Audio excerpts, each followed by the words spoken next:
seventh lecture will be on optimization and demand response. The lecture will be given by Professor Johanna Mathieu from the University of Michigan, Ann Arbor. We'll have a 3-hour lecture. You can schedule the break whenever you want. And let's jump right into demand response. Great, thank you. Thank you very much, Johanna. Yeah, and thank you for inviting me here today. I wasn't sure if you said it with the English or the French. Just Mathieu or Mathieu. My last name is French Canadian, but I'm American. So I am going to talk about optimization for demand response. But if you want to think about the broader set of topics we're going to be talking about today, it's optimization and control for demand response and distributed energy resources. So I'm not just going to talk about the traditional old-fashioned version of demand response. And I should say that my work that I'll present here today in this content was supported by the National Science Foundation, ARPA-E, and the Department of Energy in the US. How many people have heard this term demand response? Everyone?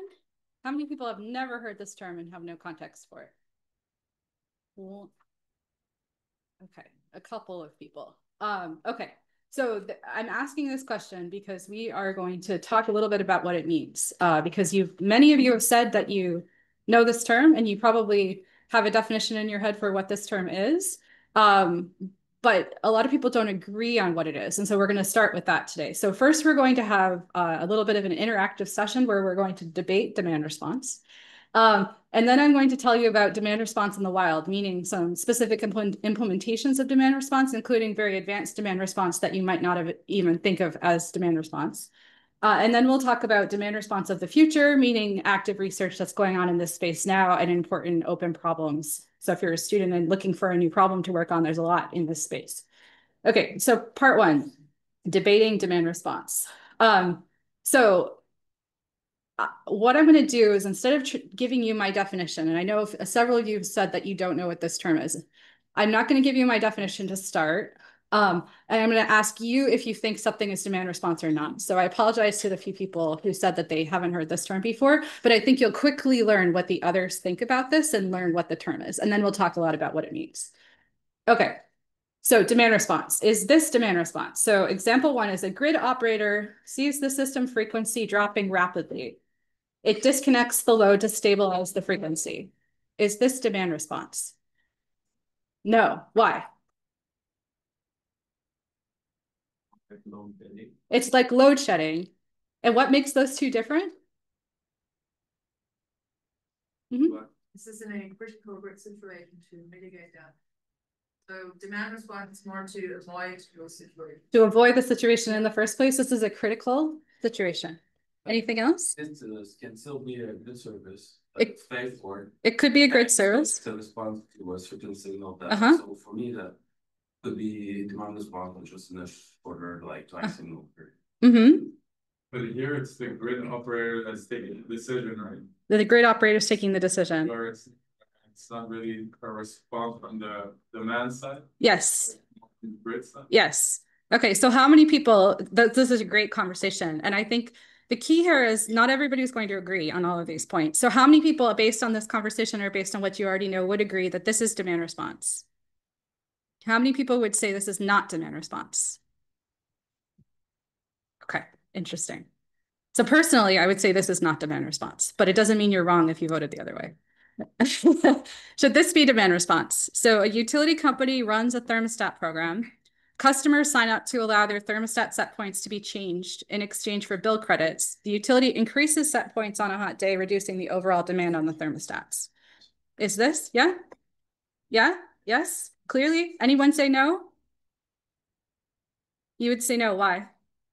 It's less about reacting to the load, but optimizing the load and trying to reduce the need for the demand response scale. Yeah. Yeah, I agree. The focus is on optimizing the cost, not so much make the load curve. Yep. In my opinion. Yep. And the customers choose to sign up, but then they're not the ones making the choice in real time. Does that matter? It does matter. But the need after See, the right to decide to do the. Yeah, I would argue that they transferred the right to decide, so they've made an active choice at some point. But again, it's okay if you disagree. You don't have to agree with this. I'm just trying to understand your perception. It's a measurement. They can have other goal conferences words. Mm-hmm. So we may potentially be part of that. Yeah. Yeah, so there's another one that's very similar here that goes to this point. So should this be demand response? So now you have a battery program instead of a thermostat program. Customers sign up allowing their batteries to be charged and discharged in exchange for payment.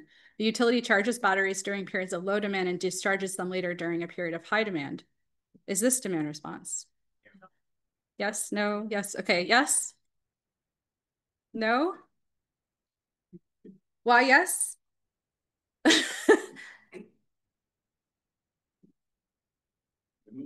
Yeah. Distinction. Oh, sorry. Go ahead and then we'll come down here. Yeah. For me, the distinction is so there's the quality of choice, the quality of assets in the system side, whether it's the change of load or the injection or yeah, because batteries supply power too, yeah. Right? Yeah. And your point? I think anytime there is a control on how high or low the load can be, with the permission of the clients, I consider it demand response. So in this case, the clients and the battery owners, they allow the grid to control whether or not to supply the that to me is demand response. What else do you think? You say so. There is an option of ownership. Yep. Who owns the asset? Yep. And who makes the decision? So in this one, it's implied that ownership is the customer. The customer signed up, so they've made a decision to participate, but then the actual deployment decision is by the utility. So these are important distinctions, right? And then there's the issue here, of course, of it's also produces power and it consumes power. Does the utility see batteries as a load or a generator or something else? Both. If they have Are you sure? It depends, but I know some utility that had to limitation of old SCADA system, which like storage system doesn't even use. So they model it that 2 resources, which is like a load or a generator.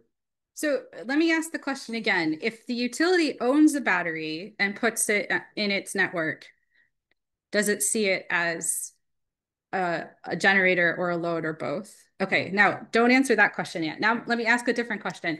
If a customer owns a battery and it is behind the meter, does the utility see it as demand or generation? Okay. So it depends. I mean, I think different utilities treat this differently, but I do think that a lot of utilities would see this as a demand, a net demand that can inject. Go ahead. What kind of battery and what kind of customer? Yeah, there you go. That's another point. What kind of battery, what kind of customer? Large customer might be very different than residential, right? So all of these things matter, right? So what I'm trying to highlight here is that this is not an easy question. What should be demand response? How do we define it? How do we think about it? And so I'm going to have you do just a short activity here. So just take 2 minutes and either take out your phone, your computer, or a piece of paper and write down your definition of demand response. Okay, so everyone needs to have a definition. Just, you know, whatever's coming into your head, just write it down. French, English, any language, doesn't matter.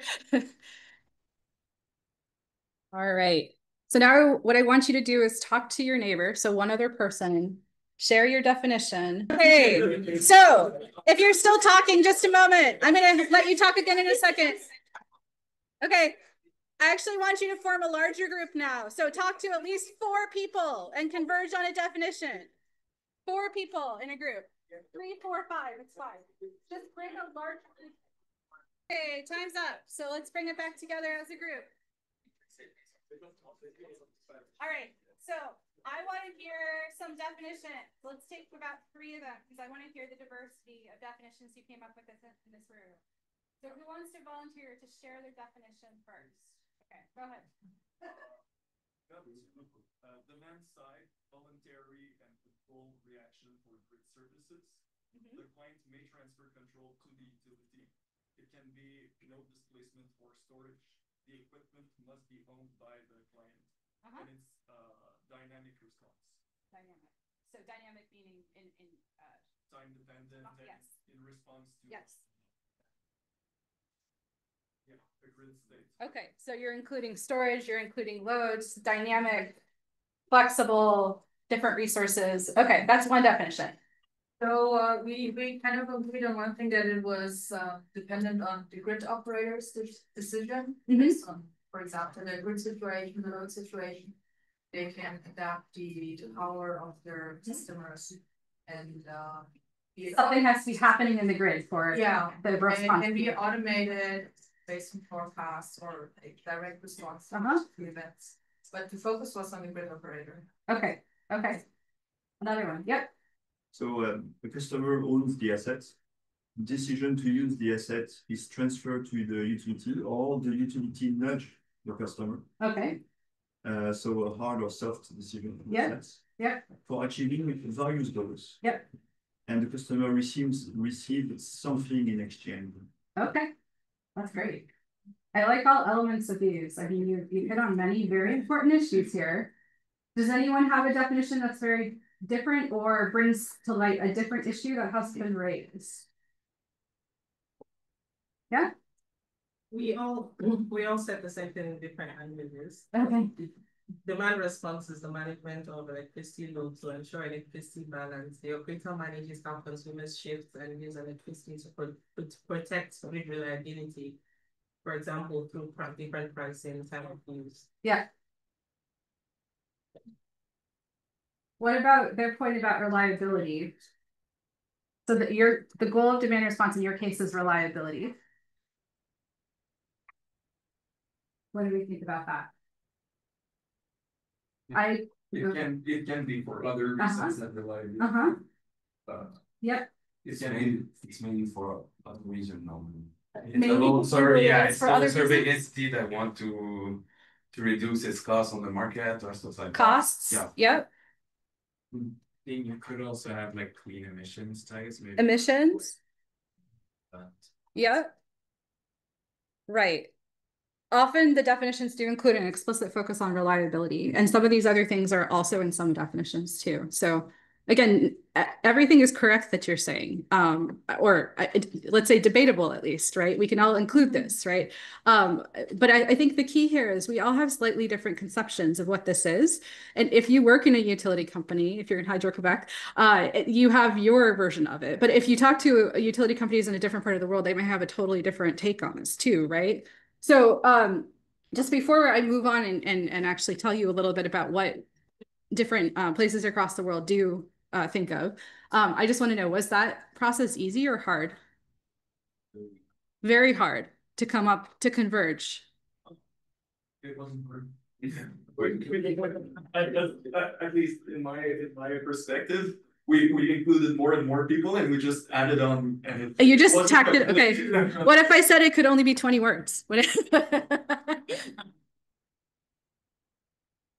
Yeah. The easier it is. If you want to be specific, it's harder. Yes. Then, if you want to be specific and concise, it's very hard. If you add on more and more, it becomes easy because you can just tack on. If you're sitting next to your colleagues, maybe you have the same mindset. If you're sitting next to new people, maybe it's harder, right? So yeah, I can imagine both answers here. Was it useful? Did you learn something about how somebody else thought about this that maybe you wouldn't have thought about it this way?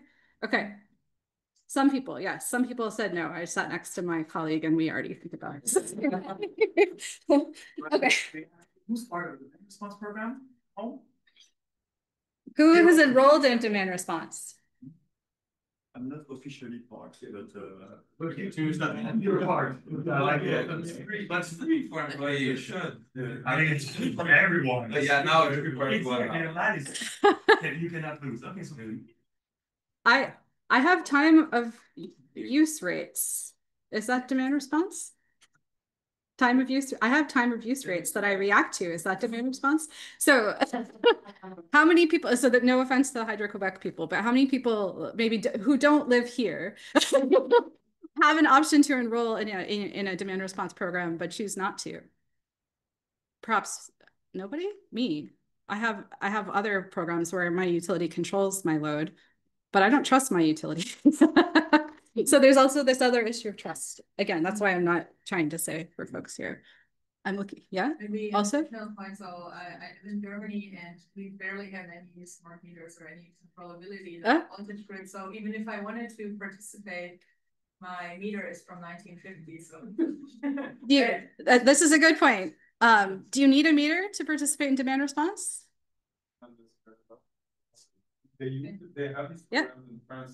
Even my grandma had probably an older meter than you have, but she was still participating in these kind of programs. But then they just added to the meter 3 colors, you know, like a thing with 3 colors, basically to communicate peak situation, like or very like extreme peak, small peak, and then just normal. And so it's been, I think, in Europe at least, it's been around for quite some time. But I was also thinking that if you have a smart thermostat, you can participate without the meter being the gateway into the house too. So there's other devices you can use to bypass. But these are all excellent points. And I'm so glad you're all thinking and chatting about this first thing in the morning. So I want to tell you a little bit about an exercise I went through with a group of colleagues where we really tried to understand this issue of what is demand response and has it changed today? Because today things look different than they did 50 years ago or 100 years ago when the grid was first formed. And people have very different views on what this is, and there's not a lot of agreement. So let's see, what do the experts say? What is demand response? So this is the definition I often cite in my own work. It's from the Department of Energy in the US.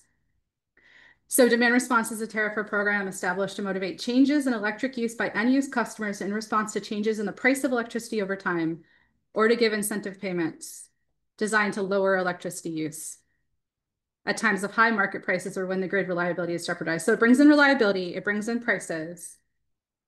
But do we like this definition? Yes, you like this one because it has the reliability focus. It's from 2006, which is a little old. But flavor of the time, maybe, but reflects the flavor of the time. Yes, this is kind of when the U.S. was first really going all in with demand response too, I would say. But yeah, it really focuses on reduction. It focuses on reduction. That sometimes maybe you want an increase or a shift in load. Okay. So if we then look at this and say, is this demand response? So here, a utility program where customers volunteer to reduce demand when emissions exceed a certain threshold. So this is the issue that we mentioned up here, where maybe your motivation is emissions, and then it executes demand reductions through this program. So this would not be demand response according to the US Department of Energy because the motivation's emissions, and they said it was for reliability and cost reductions. But this would count if you look at a definition by National Grid. So National Grid has different divisions across the world. There's a USA branch. Actually, the USA branch of National Grid and the UK branch have different definitions of demand response. So National Grid, this is what they say. Demand response is when participating customers reduce their electricity usage to lower the demand for electricity at critical times during peak periods when energy use is at its highest. The programs help reduce peak day generator emissions, et cetera, et cetera. So they explicitly say if your goal is to reduce emissions, that it counts as demand response. Okay. So then based on that definition, is this demand response? So here, customers voluntarily shift their demand by pre-cooling their homes before periods of high demand. Pre-cooling raises the demand. Is this demand response? So to flip back, yeah. This is lower the demand. This program is about shifting the demand, which increases the demand at times. So this is maybe not demand response according to the National Grid in the US, but yes, according to ARENA, which is the Australian Renewable Energy Agency. So this is the Australians, this is their definition of demand response, voluntary reduction or shift of electricity usage. So shifting counts here. So I'll let you read this. I don't need to read it all to you. But then we can say, is this demand response? So customers replace incandescent light bulbs with LED light bulbs to reduce energy usage for lighting. Would you say that's demand response? Yes, I agree with you. That's energy efficiency. Something you're doing all the time shouldn't count. But if you look at this case and you look back at the Australia definition, yeah, it's demand response. But we would mostly agree it's not. So that definition is not specific enough to eliminate this case. But okay, so Canada is going to come and save us now. So according to Canada, so this is the Independent Electricity System Operator in Ontario, this is demand response. So it says it's during times when the electricity system is experiencing high demand, which implies the action is temporary. And so that means that this definition would exclude the LED case because it's not temporary. So that we probably agree with this one more. But what's wrong with this definition? We can do more than that to reduce. This says just reduce or eliminate. It doesn't say shift. It doesn't, yeah. It's really hard to really reduce. We mostly shift energy usage to other periods of time, and we really don't. So if you're shifting, well, you're reducing during high demand and increasing during low demand, right? So in my opinion, you're answering that definition. Even though you're shifting the load, you're reducing during high demand. It's more complicated than that because like when you are normally consuming electricity and it's like stochastic, but then when you're shifting everyone at the same period. So you're not like the lower demand period may not stay lower demand if you only look at peak reduction because of that. I think the flexibility is also not the concept of flexibility. When you reduce or eliminate, then where does that load go to? Yeah. For me also, this one isn't clear about, well, it says during periods of high demand, but demand response doesn't just have to be during periods of high demand. There's other issues too, right, that you could be solving. Go ahead. I'll say it really depends on the context. So literally speaking, demand response, it would be a response to any an injection of I don't know, negative sequence current, or response to planning the program in the long term. So then we need to actually take. But they're responding to something. Specify what they're responding to. ISO, they are more interested in the GA, global adjustment. So that's why they say during the time of high demand, system experiences high demand, peak load reduction. Yeah. So that's actually the focus on this definition. Right. Yeah, exactly. So you can pick apart these definitions. So these definitions I'm showing you, we spent a long time trying to figure out what is the actual definition, because you go to a website and then there's this description and then there's lots more information underneath. So what is the definition? So some of these definitions are more fully described in the document or the website where these come from. Some of them are not. I'll show you a crazy one later that's really short. But it's so if you look at this, there might be more information there that would specify these sorts of things. But this is just to say that this is a complicated issue. And the reason it matters is because if we all disagree on what it is, first of all, we have trouble talking about it. But then we also have trouble using the resource for all of its benefits for our systems. And we're underutilizing a resource because we can't even agree on what it is. And if we can come to some agreement, then maybe we can better utilize it and help the grid with demand response. So that's the contention here. So a couple. The thing is, all these definitions are always centered on reduction of consumption, energy use. But they are not centered on what is important in demand response. It's a change of behavior of the customer. Is behavioral change important? I would argue with you on that point. That's demand response. For some people. To intend to change the behavior of people. There was one more comment here. Why don't we consider load shaping? Why it's always reduction? Can be load shaping is important, right?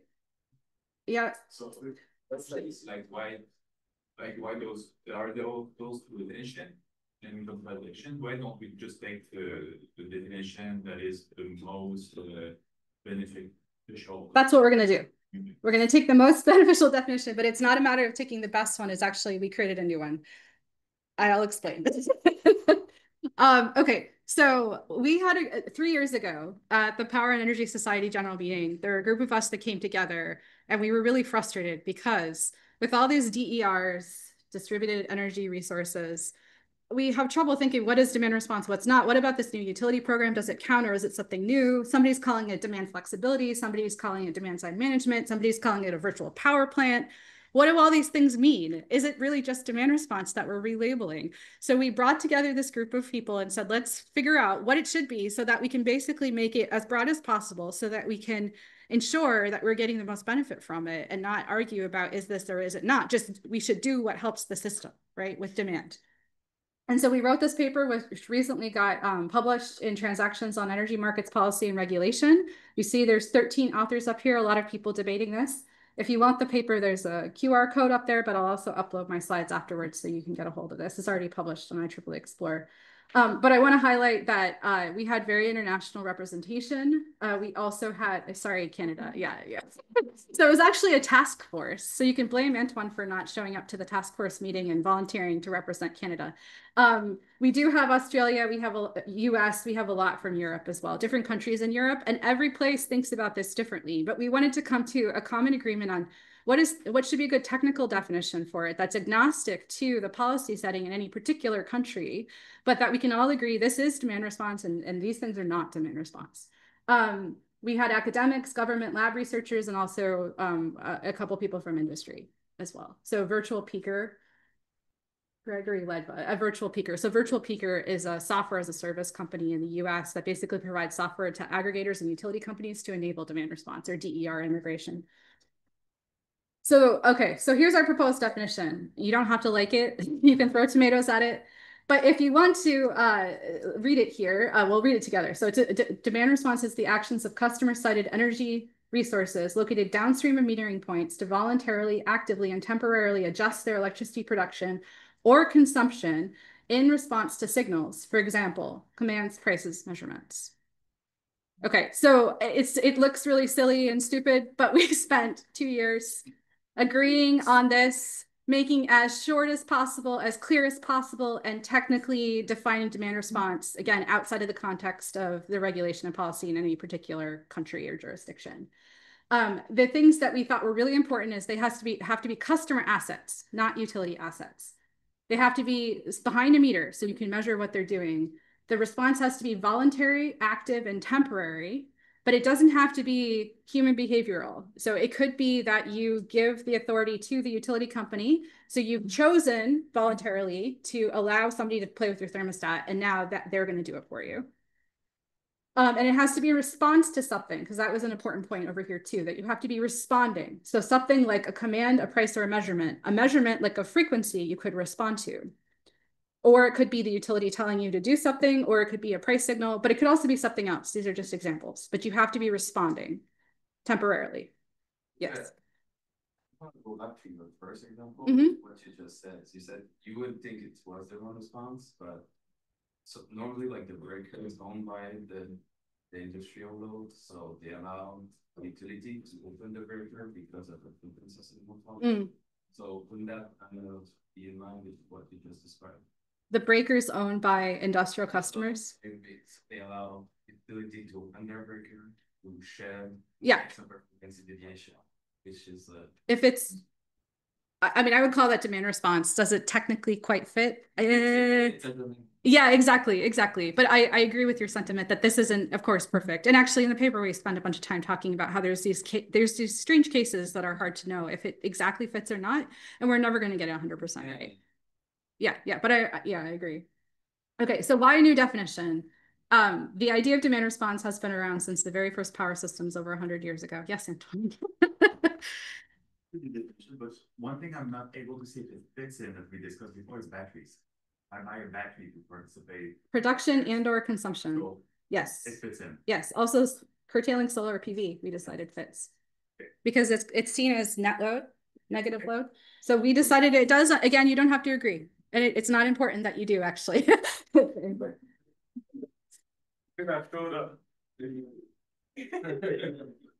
Does it include like rebound effect or just like the peak period? All periods, any period, middle of the night, everything, any response to anything happening.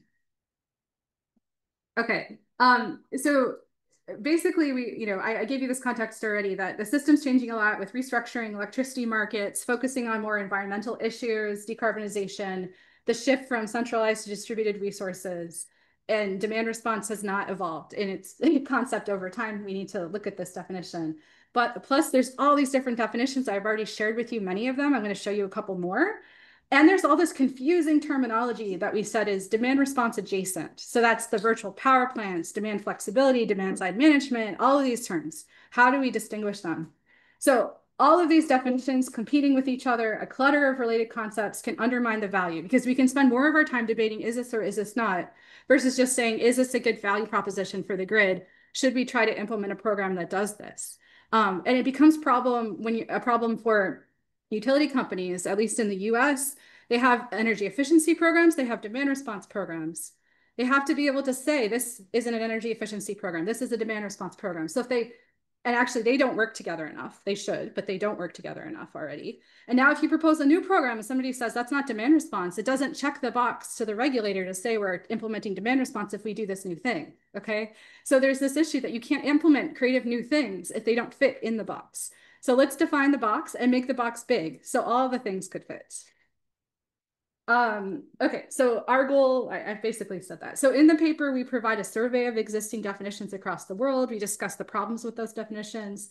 We propose our definition. We basically try to show how having this very broad definition enables us to access more value streams through mechanism designs, enabling technologies, and so forth. And when we talk about the different values, the different mechanisms you could use to implement demand response and technology needs.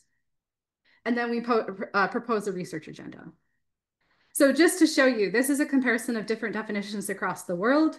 All these acronyms are different system operators or regulatory authorities in different countries. So we have Europe, Australia, North America here represented. So this way we compare them according to motivations. Why do you do demand response? So some say reliability, some say economic reasons, some say environmental reasons, some say other reasons, actually. We didn't specify any reason. We're just saying it's a response. It could be for any reason. We don't want to say it has to be for a specific purpose. It could be used for anything that's going to help the grid, whatever that means, okay? So we chose to not specify the motivation. So our proposed definition, like the characterizations on the bottom. Instead, we wanted to technically specify what it is and what it's not. And we decided that we thought it should be limited, not limited to load reduction. So any kind of response, increase, decrease, shifting, shedding, whatever you want it to be. Modulating the load, that it has to be voluntary. The customer at some point has to make a decision to participate in a program or respond. It has to be active. It can't just be a response because the grid voltage is changing, so my load changes because it's voltage dependent. That's not active. That's a passive physics-based response. It has to be temporary, otherwise it's energy efficiency. The assets have to be behind the meter, so it's not a utility asset. And the signal of that you're responding to, we want it to be as broadly defined as possible to enable any kind of response action. Okay, so that's kind of where we are. And you see these X's in the parentheses. There's a lot of definitions that are not very precise, so they imply things. So if it has the parentheses, it means the definition implies this, but it's not explicit, and we want it to be explicit. So we mentioned these things, but I want to show you some more definitions that have problems. So many definitions, especially in North America, we've already mentioned this, are a product of their time. They reflect notions of DR from the past when it was primarily used for load reductions. So this is the definition from the Federal Energy Regulatory Commission in the US. So they're kind of the big rule makers. If we can get them to change their definition, this is the key, actually, in the US, to enable the utilities to also update their definitions. But this is how the Federal Energy Regulatory Commission defines demand response, and they only allow it to be a reduction, which is a problem, right? Because we've already said it shouldn't just be a reduction. Some definitions are, say, demand response is like very narrowly restricted to certain actions. Others are super broad, and it's confusing what counts and what doesn't count. So this is a definition that has both problems. So this is the New York Independent System Operator's definition of demand response. The act of reducing energy consumption from the grid at the direction of the New York ISO. That could be changing out your light bulbs. They tell you invest in LEDs. They wouldn't do that. That's not their jurisdiction, but technically that would fit. Okay, so this definition is so hand wavy that it's hard to say what does it mean. Some are imprecise. They specify key characteristics, but they're not precise about exactly what demand response is. So this is actually kind of a nice definition from the UK, Ofgem.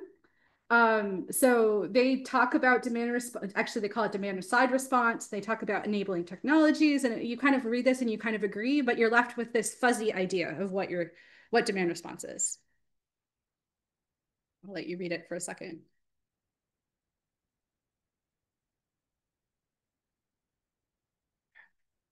See what I mean? A little fluffy. Huh? What?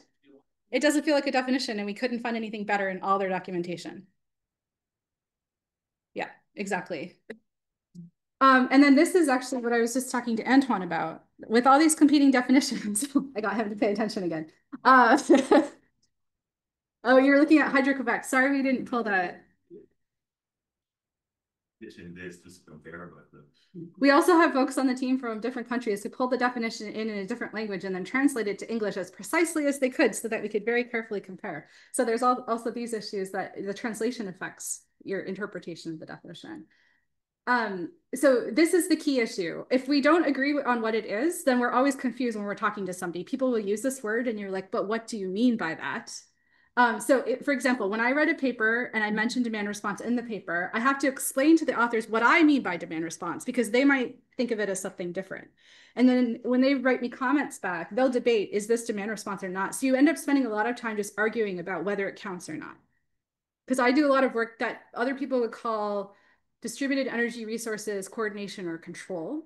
But I call that demand response too, but other people don't agree. And so then we debate, and it's like, why are we debating? Let's just focus on what we're doing instead of like what to call it. So, yeah. When you have like a demand response, but there are other terms widely used like demand side management. Yes, which is how do you see that? So I can tell you personally, I see demand side management as any way of shaping the demand, which could be demand response, but it could also be energy efficiency, or it could be other types of programs to help the demand kind of be nicely behaved. A lot we use that term. Demand side management. Why? It's broader. It is broader. Yeah. Yeah, exactly. So this definition is not going to work for everyone for these reasons, but was there another?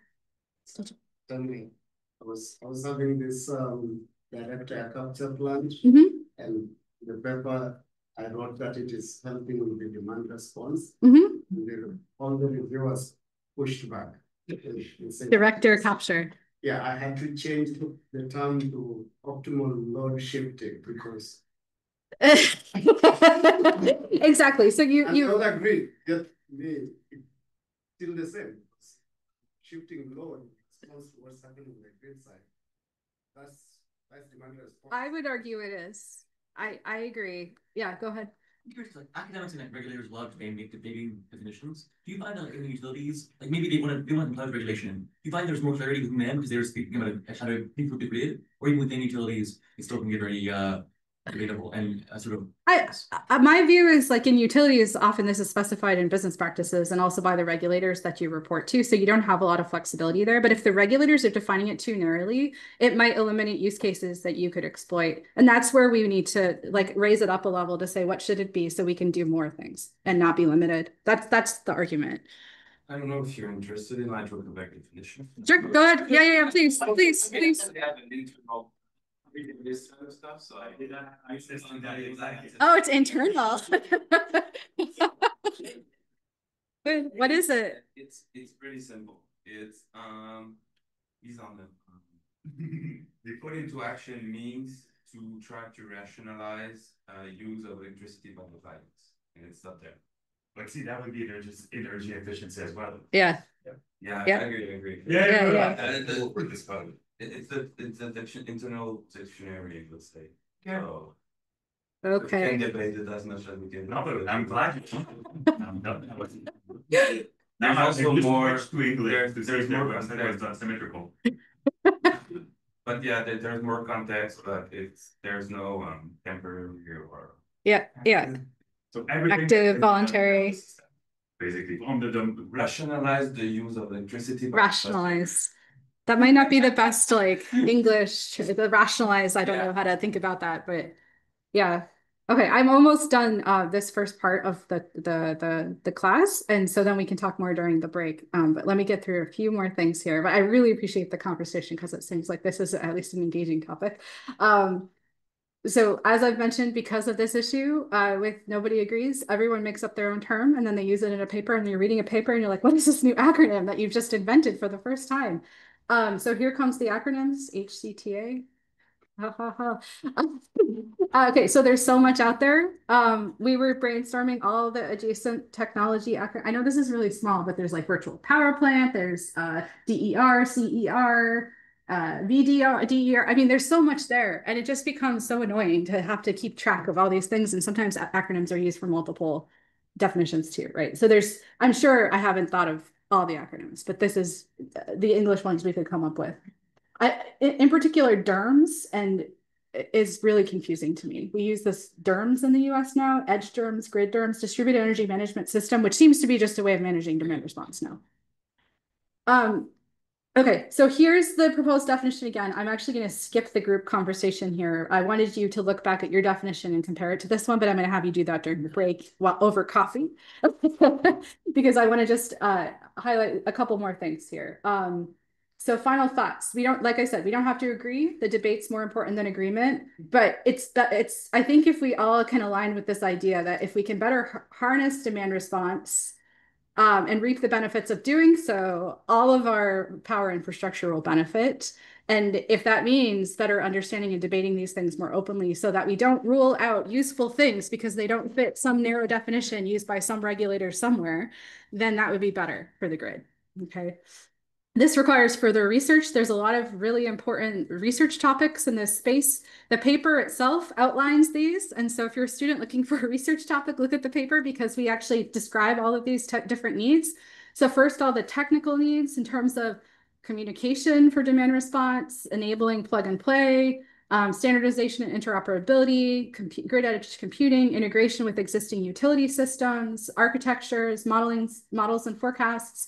But there's also regulatory and economic needs. And I'd argue a lot of these are actually engineering problems too, where we have to work with our economists and policy friends to come up with better ways of basically remunerating or paying people who are participating in demand response programs, designing new rates and markets that enable demand response, better specifying who's responsible for what in a demand response program, and also enabling utilities to recover the cost of demand response investments by allowing them to rate base them, which basically means to put the costs into their electricity rate so they can recover it. That's a big problem in the US. And then there's additional social research needs around education and outreach, trust building with customers. I mentioned to you, I have now opted into my utilities air conditioning demand response programs because I think I can do it better than them. Because this is my research, so I actually respond to the time of use rates, but there is an option to opt into something where they disconnect you if your air conditioner if there's an event on the grid. But I have talked to enough people who work on this program to know that it doesn't work very well. So trust building, right? So we need to do this right, and then we need to build trust with customers because most people only think of if they've ever enrolled in demand response, they associate it with it being really uncomfortable on a certain day of the year when it's too hot or too cold and their heating or cooling appliance got turned off. And then they have this one bad experience and then they say, I don't do demand response. And that's kind of a shame for all of us researchers because now we're trying to do things that are more sophisticated, hopefully that the customer won't notice, but they already have this idea that they don't like it. So we've actually had many people tell us when we wrote this paper, why are you using this term? Invent a new term, again, a new term, because you need to distance yourself from this term, which already has a bad reputation. Maybe that would have been a better way to go. But I think there's these fundamental issues here. Okay, so those are a couple more things I'm not going to read to you, but I'm going to start talking to you about actual demand response programs in the wild after a break. But so in my research, I don't just debate definitions. I am a professor in electrical engineering. My background's in control systems. I also do a lot of optimization. I'm going to start telling you a little bit more about the technical work that we're doing and show you some more math eventually. Maybe that'll be fun. Maybe it won't be. But first, I want to tell you a little bit about demand response in the wild. So what does demand response actually look like? So you might have seen figures like this in the past. Oh, yeah, you can see it. Okay. So this is demand response load shedding on hot summer days in California. So the dark line is the baseline. So this is what the building would have consumed if there had been no demand response. That's computed from a model. It's not perfect. And the thinner line is what the load was at that building after they did demand response. And so this is kind of traditional demand response in the wild. This is what most utilities still use as kind of their bread and butter demand response. Large buildings, calling events. This was a price-based event. So between the hours of 12 noon and 3 p.m., the price was 3 times normal. Between 3 and 6 p.m., the price was 5 times the normal price, encouraging these buildings to reduce their load. There's an office building. The middle one says furniture store. It's an IKEA. And so the IKEA was turning off every other light in their showroom and also changing the temperature set points to make the building a little warmer because this is a hot summer day. There's a bakery that basically was not washing. It's an industrial bakery. So they weren't washing the pans that they used to wash, that they used to bake their products during the hours of 3 to 6. So this is a traditional demand response. This is what you might see. So this is called load shedding. This is data from 15 years ago now that I analyzed in my PhD. So this paper's from my PhD at Berkeley years ago. Load shifting is when you shift the load in time and you don't necessarily aim for a reduction in load. So this is a load shifting event for a building. The green and blue lines are the baseline computed using 2 different models. So baseline modeling is a difficult field to figure out what the building would have done if you hadn't called it a demand response event. So there's different ways of computing the baseline. You can see that they're not in perfect agreement. The red line is what the building actually did. And what it does here is it pre-cools the space. So this is a hot day again, where they're trying to reduce the load between 12 and 6. And earlier they make the building colder to store coolth in the walls so that later on they can ride through this event and it's still comfortable inside. So this is a load shifting event. There's fancier things we can do, of course. Okay, so here's a figure from a paper from Duncan Calloway from 2009, where Duncan was looking at trying to integrate renewables. So he has a large collection of thermostatically controlled loads. Thermostatically controlled loads are things like air conditioners, electric water heaters, heat pumps, refrigerators. So anything that uses a thermostat to cool or heat a space. And he's coordinating 10,000 of them to be able to increase and decrease their consumption over time to track the output of a wind farm.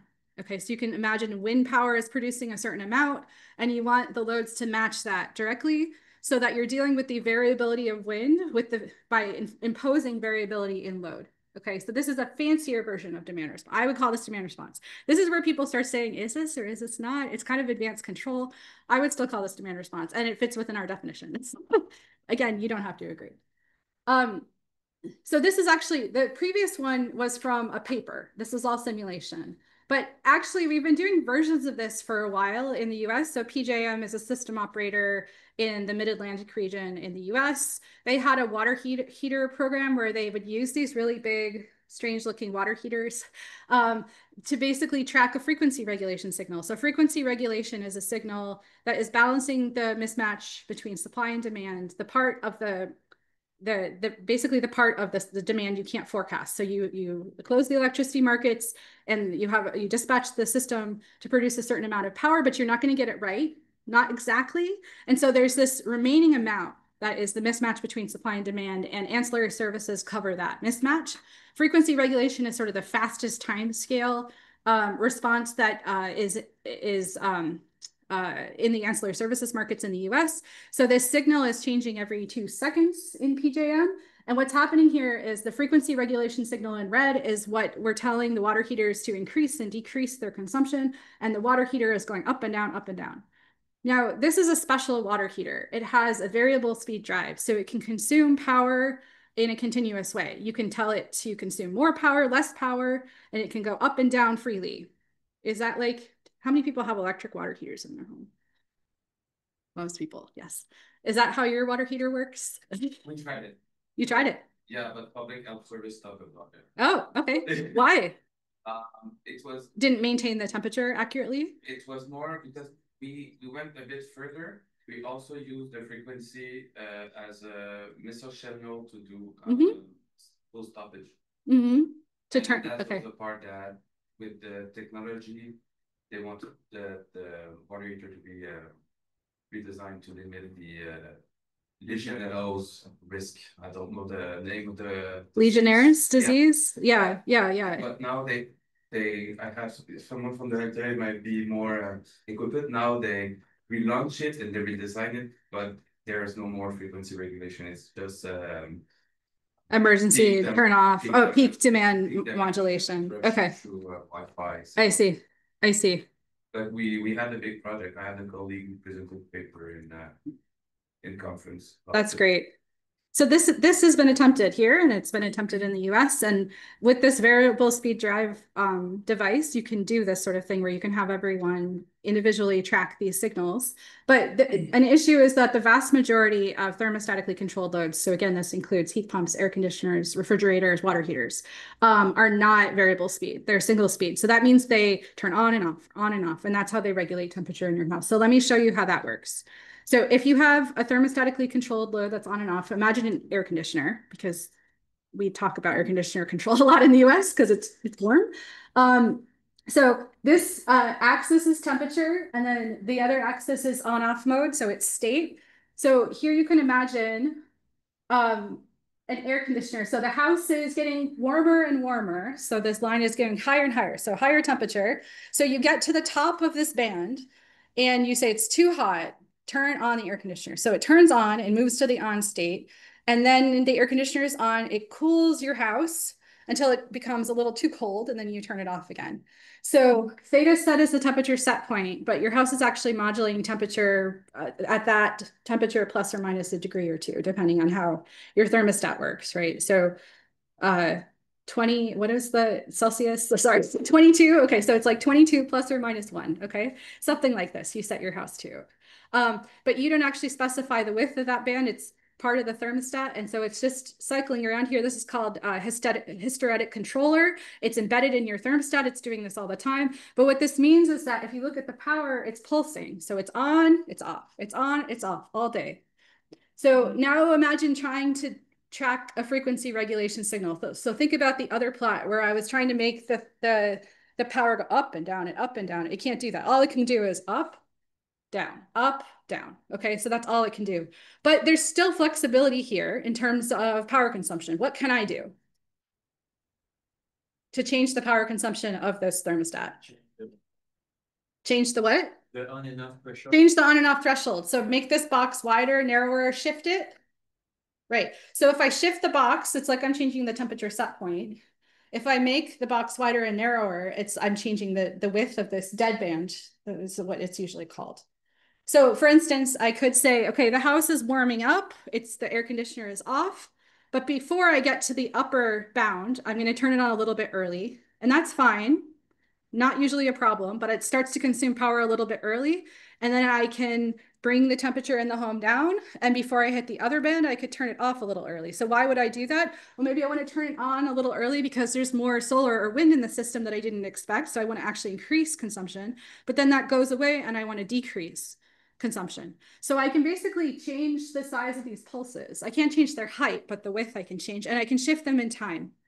So now if you say, okay, this is just for one air conditioner, let me take 10,000 of these and play with the widths of all the pulses, you can actually get them collectively to smoothly track a signal.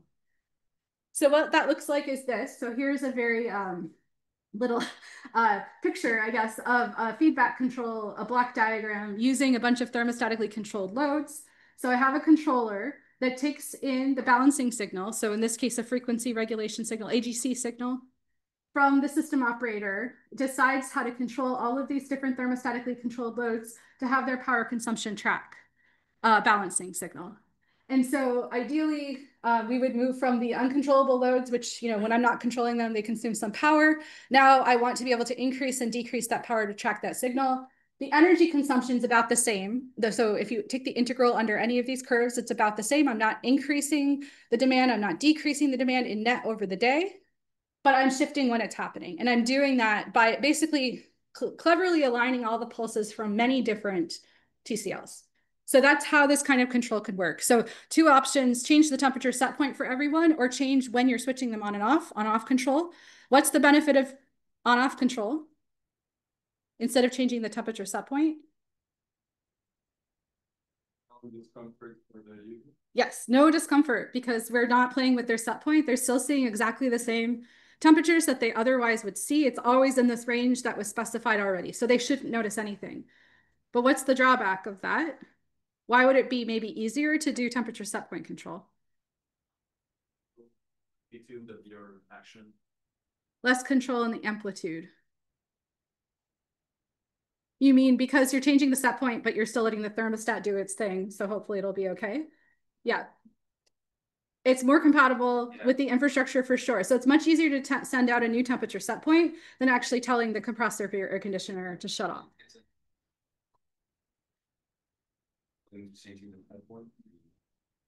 You could do them both open or closed loop, but it depends on the architecture. If you're going to force them on or off, you actually have to get into the thermostat and change the way it works versus just if you have a programmable thermostat, you could just change the set point and it's easier. So this control that I just described is a little harder to implement, but is much more acceptable to customers because they don't notice.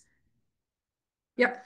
How's it implemented? Is the controller connected through the phone line to know what's the wind production at that certain point?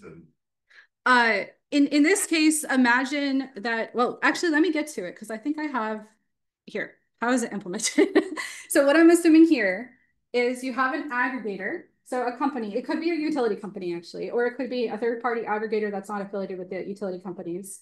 It is going to directly control the thermostatically controlled loads. So your air conditioners, it has a contract with the different customers to make sure that they're okay with you controlling their air conditioner.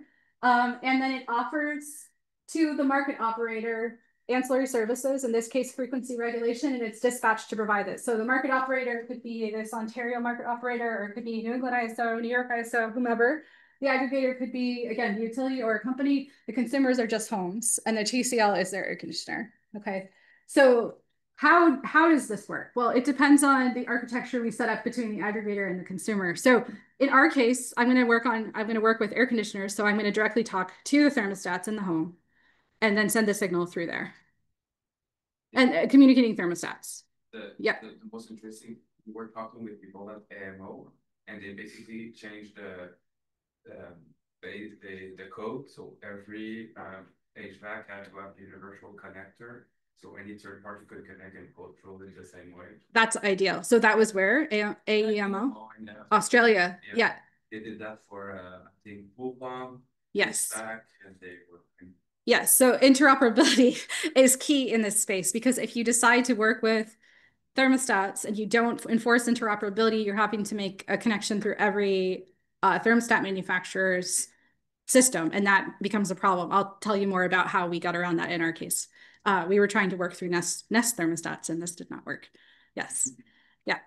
So in this case, the contract between the aggregator and the consumer would specify the consumer's constraints. Like, I only want you to do this many hours a day, or I only want it to be between these temperatures, or I want to be able to opt out this many times. Basically, they would have to negotiate that. So they'd offer a set of fixed contracts and consumers would choose what they want to do. And they also be compensated in some way for participation. So we're assuming that has happened. So the consumer has opted into this program. They've signed a contract, they agree, but now the control authority is with the aggregator. I would still call this demand response. Some people would not, because in real time, the agency is taken away from the consumer, but the consumer has agreed to this. And the type of control we're going to do should be completely non-disruptive. The consumer shouldn't notice. Okay, so is this a big deal? What is the size of this resource? So I've actually done this now for several US states. I would love to do it for Quebec to look at how big of a resource this would be if you took all of the refrigerators. So RF is refrigerator, EWH, electric water heater, HP heat pump, AC, air conditioner.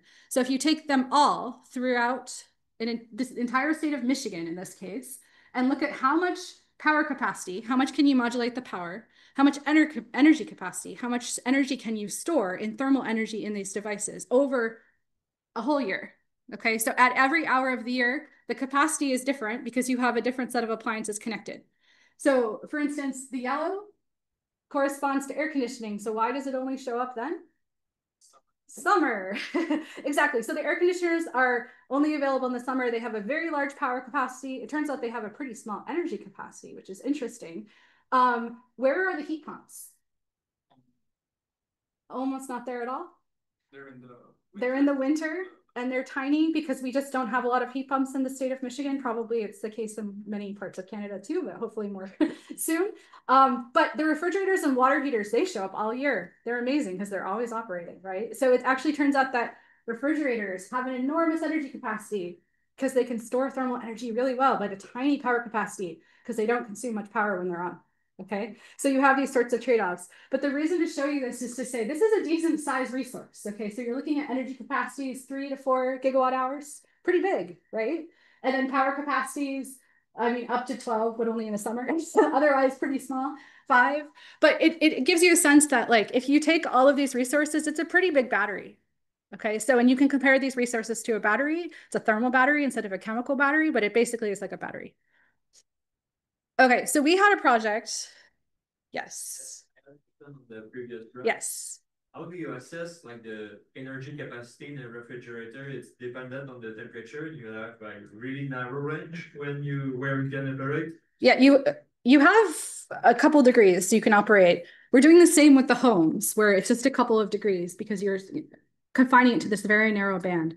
So the energy capacity is a function of its thermal insulation. How much energy can be stored in there? So basically it's like, you can think of it like if you were to turn off the power to it, how long could it maintain the cool in the refrigerator until you hit that band where you have to turn it back on? So that would define its energy capacity. Yeah. And what did you use? Like how many degrees of difference can you have? Whatever, I don't remember off the top of my head, but whatever is kind of standard for how a refrigerator cycles according to like actual standards is what we used. Yeah. So we're trying not to cheat. And this is for non-disruptive control. For refrigerators, you can't cheat. For water heaters, you can cheat a little. For house temperatures, you can cheat more, but then it's an issue of comfort, right? So this is the not cheating version where everything goes according to its existing temperature range. Just to give a sense of scale, because I had gotten a lot of questions before about why are we worrying about this? Let's just invest in batteries. But it turns out we already have all these loads. They're there. And it's a big resource. So we shouldn't say, that it's not worth considering. I think it is. So we've done this study for Michigan and California. I would love to do it for more places just to understand the size. It's very much a function of just how many appliances are available. And of course, not everybody would participate. So this is a upper bound. Okay, so we had a project that was funded by ARPA-E, which is the Advanced Research Projects Agency for Energy in the US. It funds high reward, high risk sort of projects. And we actually had to implement this in a test bed. So I'm going to show you those results. But our mission was to develop controllers that enable aggregations of these on-off air conditioners to provide frequency regulation. We had to meet performance requirements for PJM. No, we had to ensure that it wouldn't cause any issues on the distribution networks. We had to use a low-cost communication network and controllers that could be implementable with existing technology. We had to do it in a way that the customers would never notice because, again, the temperatures are in this small range. And we had to show that the cost-benefit analysis would show profitability. That part, I'm not sure we actually fully showed. The rest we hit. So that was the goal of this project. Actually, Antoine worked on this project before he came here. So... Okay, so why did we choose frequency regulation? Basically just because it's really hard to do. It's the hardest ancillary service to provide. It's not a big capacity ancillary service. There's not a lot of energy transacted in the frequency regulation market, but the control problem is hard because you're trying to track these signals. You can see the reference is the PJM frequency regulation signal. So you're trying to track that as well as possible, up and down, and it's changing every 2 seconds. So if you're designing a control, you need to close the loop very quickly, which means fast communications.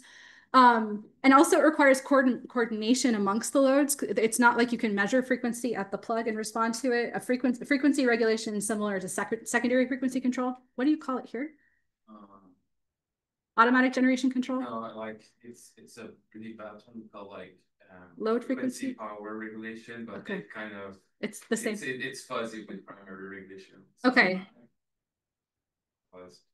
Secondary frequency control. So different from, so primary frequency control, we call that if you measure the frequency at the plug and respond to it. Secondary frequency control, the signal comes from the system operator, and it's not only balancing frequency, but also fixing tie line flows between different regions. And that's why it's centralized. And because you need coordination, it makes the problem harder. Question about how do you match your frequency control need compared to the constraints of operating the size, yeah. the operation of heat pump is very constricted in a way. Yeah, right. Yeah. So yeah, we look at like the total baseline power consumption of all of the resources that we're aggregating.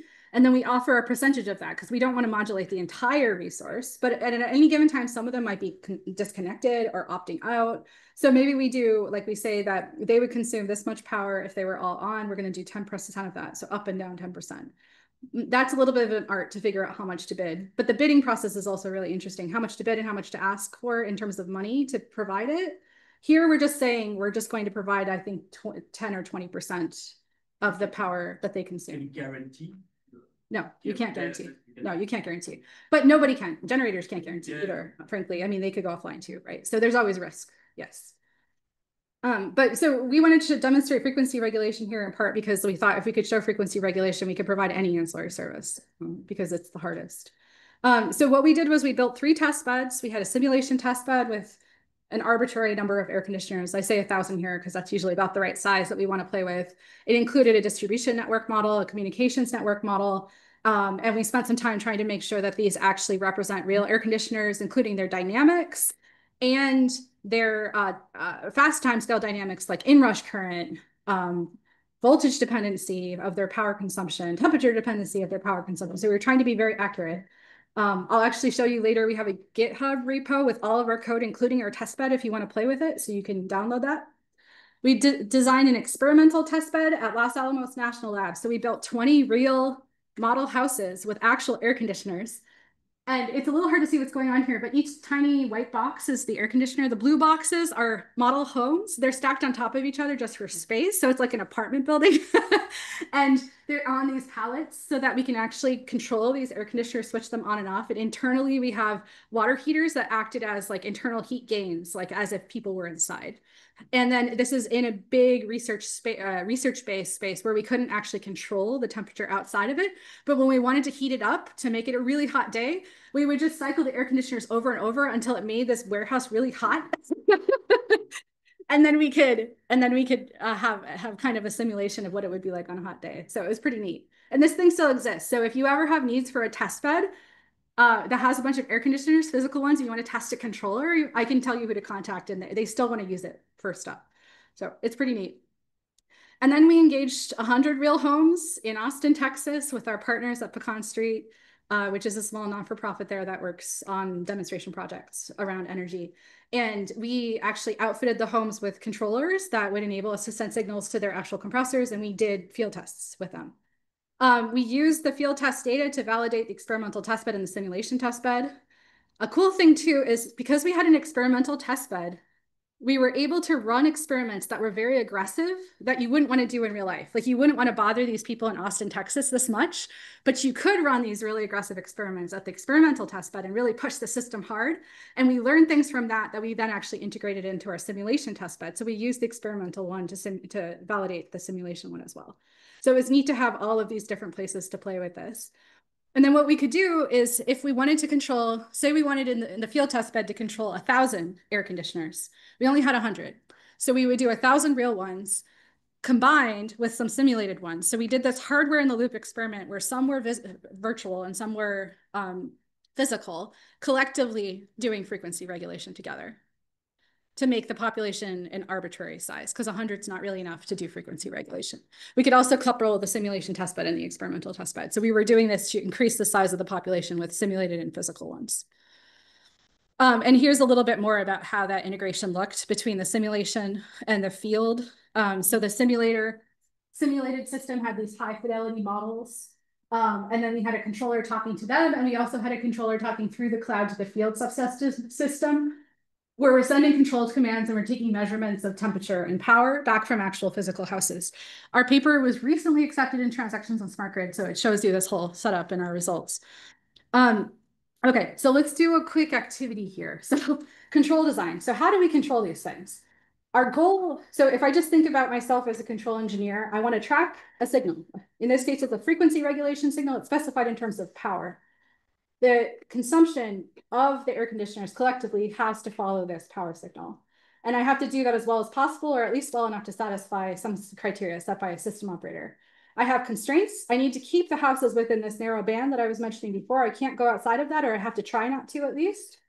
And my only control inputs are switching actions, whether or not an air conditioner compressor switches on or off across the whole population. So if I have 1,000 air conditioners for each one, I'm deciding should it be on, should it be off right now? I might add more constraints just to make the compressors happy and things, but don't worry about that right now. It turns out there are thousands of papers on this. Okay, there's many different ways to imagine this. There's different controllers, there's kind of classical control, there's machine learning, there's AI approaches, there's data-driven approaches, there's physics-based approaches. I just want you to spend a little time thinking about how you would do it. So what I'm going to have you do, I'm going to show you here your task, and then I'm going to flip back to the control problem. So I want you to talk to your neighbor. Think about, at a higher level, what kind of framework is a natural framework for solving this problem? You can solve it kind of in a more classical controls case or an optimization framework, or both. Why would you use that framework? There's kind of some obvious choices and some more interesting things you could also do. And bigger picture, I want you to think about what would be the most important aspect of your control and optimization approach. Do you care about optimality, feasibility, or maybe scalability, or maybe privacy, because you're exchanging information with customers, or maybe something else? What is the most important thing that you want to hit here to make sure your controller is going to be implementable? So this is your task.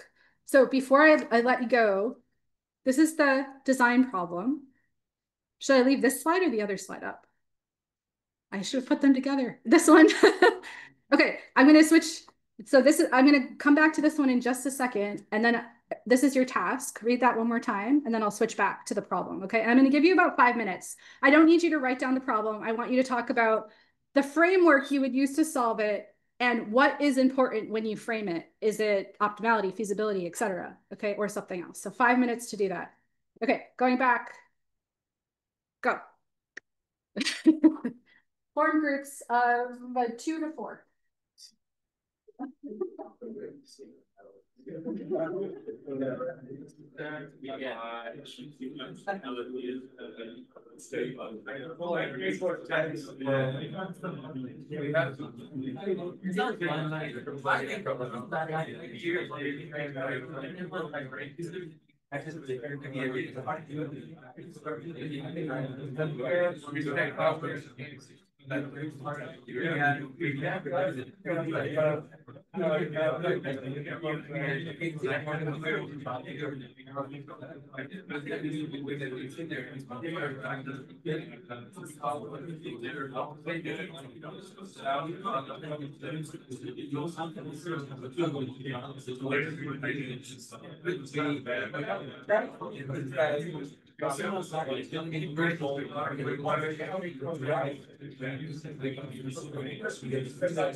There's a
Okay, we're wrapping up here.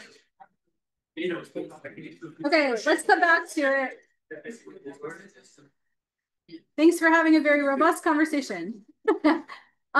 Okay, so what did you come to? Frameworks. What would be natural frameworks for this type of control problem? Yep. So what you're trying to do is control the frequency. I don't remember how they call it, but I know they know like what they do now is if you are they have a ratio of how much megawatt per lag, and they say, okay, if you lag half a hertz, add X megawatts to compensate it. And what I was thinking is, you're talking about millions of ACs. It's way too many binary variables for an optimization problem. You don't really want AI in this, I think. So what I was thinking about is something very simple. Like, you need to add 15 megawatts. Yep. So what you do is you rank every AC in terms of which one is the closest to their lower bounds. And you start by the ones that have the most room to be shut off, and you add them until you get to 15. How do you know which ones are closest to their lower bounds? You compute them with your SCADA system. You know like the set, like when you have to turn it back on versus, and you can just rank them. If you're communicating with all of them, right? And they're giving you information. Yeah, the ranking approach has been proposed. This is a good one. Yep. What else? So we try to talk about design as simple and robust as possible, so that it can, like, even if there's communication faults, it can still kind of work. And maybe with local control, that's only based on the frequency signal. So that wouldn't be frequency regulation. Yeah, that would be frequency response, but for frequency regulation, it has to come from the system. So we would sacrifice some optionality for. Thank you. Yeah. What else? Anything else? Natural frameworks? Yeah. I think a multi-layered approach is good in order to, because you have a high amount of variables. Yeah. You can have like middle aggregators that have an available pool of resources. Yeah.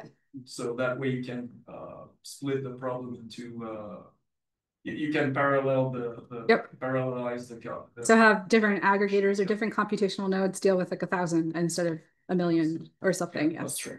Okay. Yeah. And what do we think is the most important? Optimality, feasibility, scalability, privacy?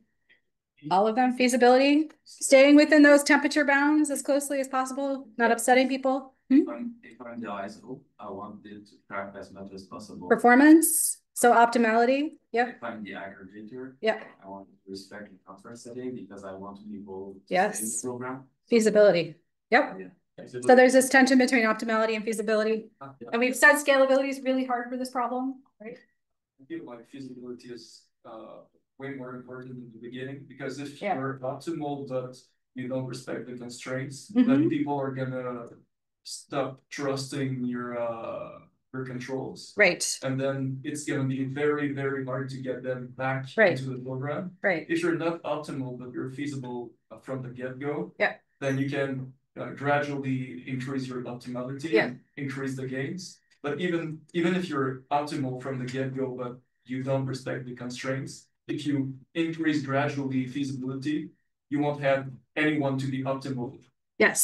So, and it's going to be hard to convince them that, oh, now we respect the constraints. They're going to be like, you said that last time. Yes. And it didn't work. So start with feasibility, aim for optimality, ensure it's scalable so you can do it, right? And provide it. And then what about privacy? Is that also important for trust building, or is it not? I think that clustering can help for both privacy and scalability. Okay. Yeah, I think privacy is also cultural. I mean, it depends on. Yeah. But it's not that like the risk with the thermostats, for example, is people have automatic set point if they are aware or not.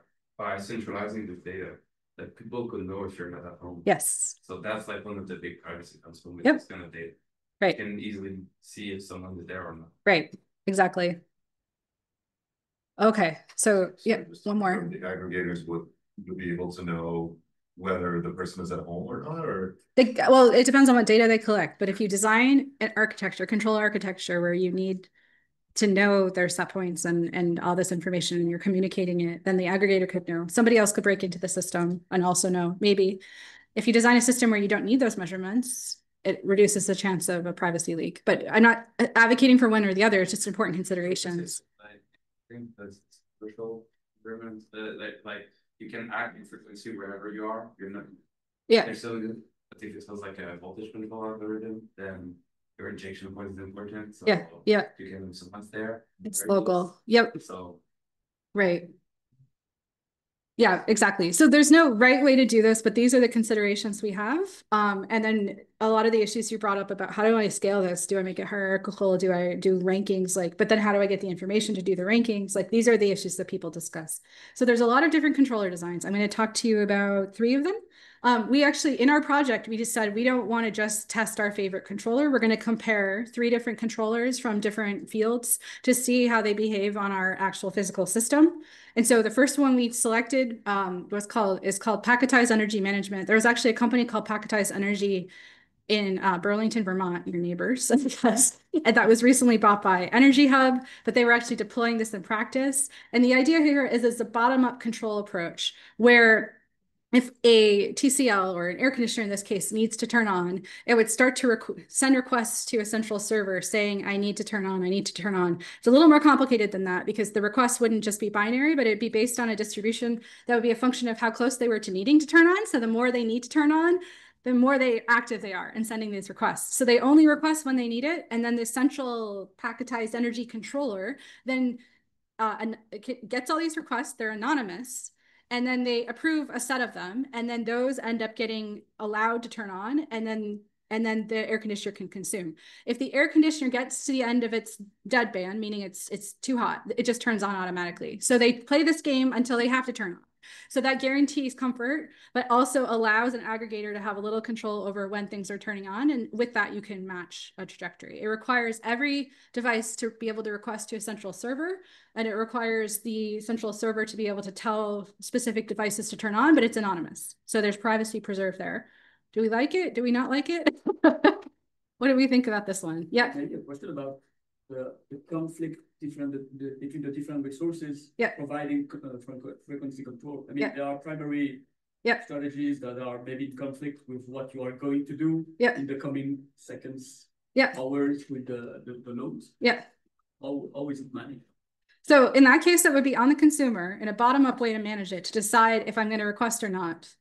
So you would look ahead and say, or hopefully you would have that automated and you would have told your device, I want to do that. So if it was like electric vehicle charging and I need to leave at a specific time, that will affect how I request. If it's an air conditioner, it's a little bit easier to imagine, right? Because you don't necessarily need to anticipate because the thermostat's going to take care of some of that for you anyway. But I agree. Yeah.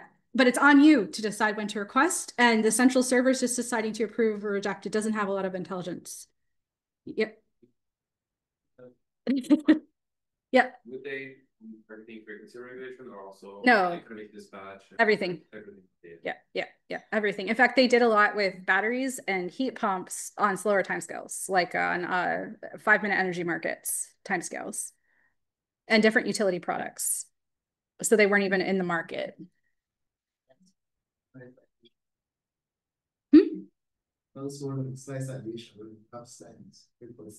Yeah.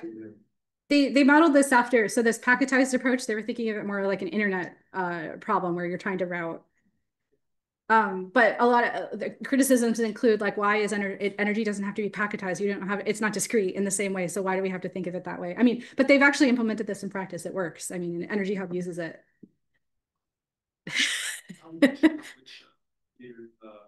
How does the aggregator choose which packet to approve? They're anonymous, so they're just seeing the requests come in, and they choose a subset each time. But if somebody is requesting and they don't get the request, they can request again. So they keep doing it, and they do it more frequently as it gets more desperate. But let's see 10 packets and they can only approve 5. Yes, randomly. They could do random, or they could do it in order of arrival, or there's different ways. Yeah, there's many different ways to think about that. And they've also tried to implement a model-based version so that the system, like the controller knows a little bit about, or has some guesses as to which ones they should actuate, but it's supposed to be anonymous intentionally to preserve privacy. That was one of the promises of their control. So one of the other controllers we tested was using online convex optimization. And so you see here our friend, Antoine, do you want to say a word about how this one worked? I tried to find a figure from your paper. It has no figures. Yeah. Yeah, but so good optimization, but we do the optimization algorithm as much as possible. But we can do with a single step from an optimization algorithm that is just enough to track a set. In this case, that would be the frequency regulation problem. So you're very limited in terms of resources. You have to act fast. You only get to observe. It's greedy. You only get to which I believe was one of the weaknesses that might be the reason why we won't discuss it. Like, so it's greedy. You get new info. You get a screenshot of the system. You act on it in a very fast manner. That sense was good for frequency regulation, but TCL being still correlated in time, still have primary constraint. That was a bit limited.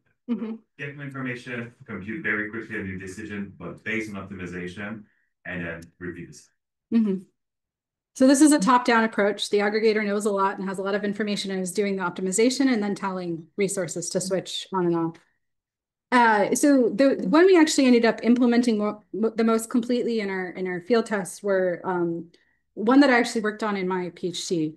So what we tried to do was reduce the system dimension by using this Markov model. Okay, So if I write here, can everyone see even over there? So that does not work. Okay, so let me show you that deadband again. So this is temperature. This is on, this is off. And what we saw is that we have a set point, let's call it T set, and a air conditioner will move around this space. Okay, this should be a rectangle, but it moves around the space. You saw this in our prior slide. Okay, just gonna do that.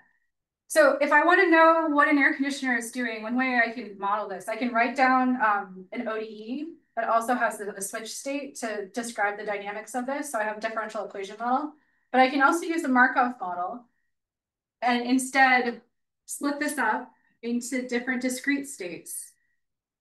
Okay, so here I'm going to say this is a state, this is a state, this is a state, etc. And I have some probability of transitioning or staying in my state, or maybe even jumping. Okay, so I can describe that all the way around and down. So this one, there's a probability of staying or a probability of jumping, or maybe even going here in a time step.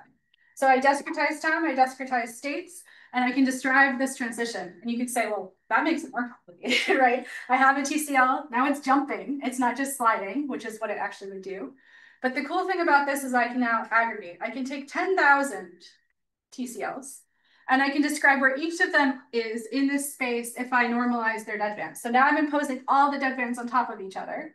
And now I'm saying maybe there's 100 TCLs that are at this state, 200 here, 150 here, etc. And I can keep track of the percentage of the TCLs that are in each state and have them move around this space and use data to identify this model, which is a Markov model.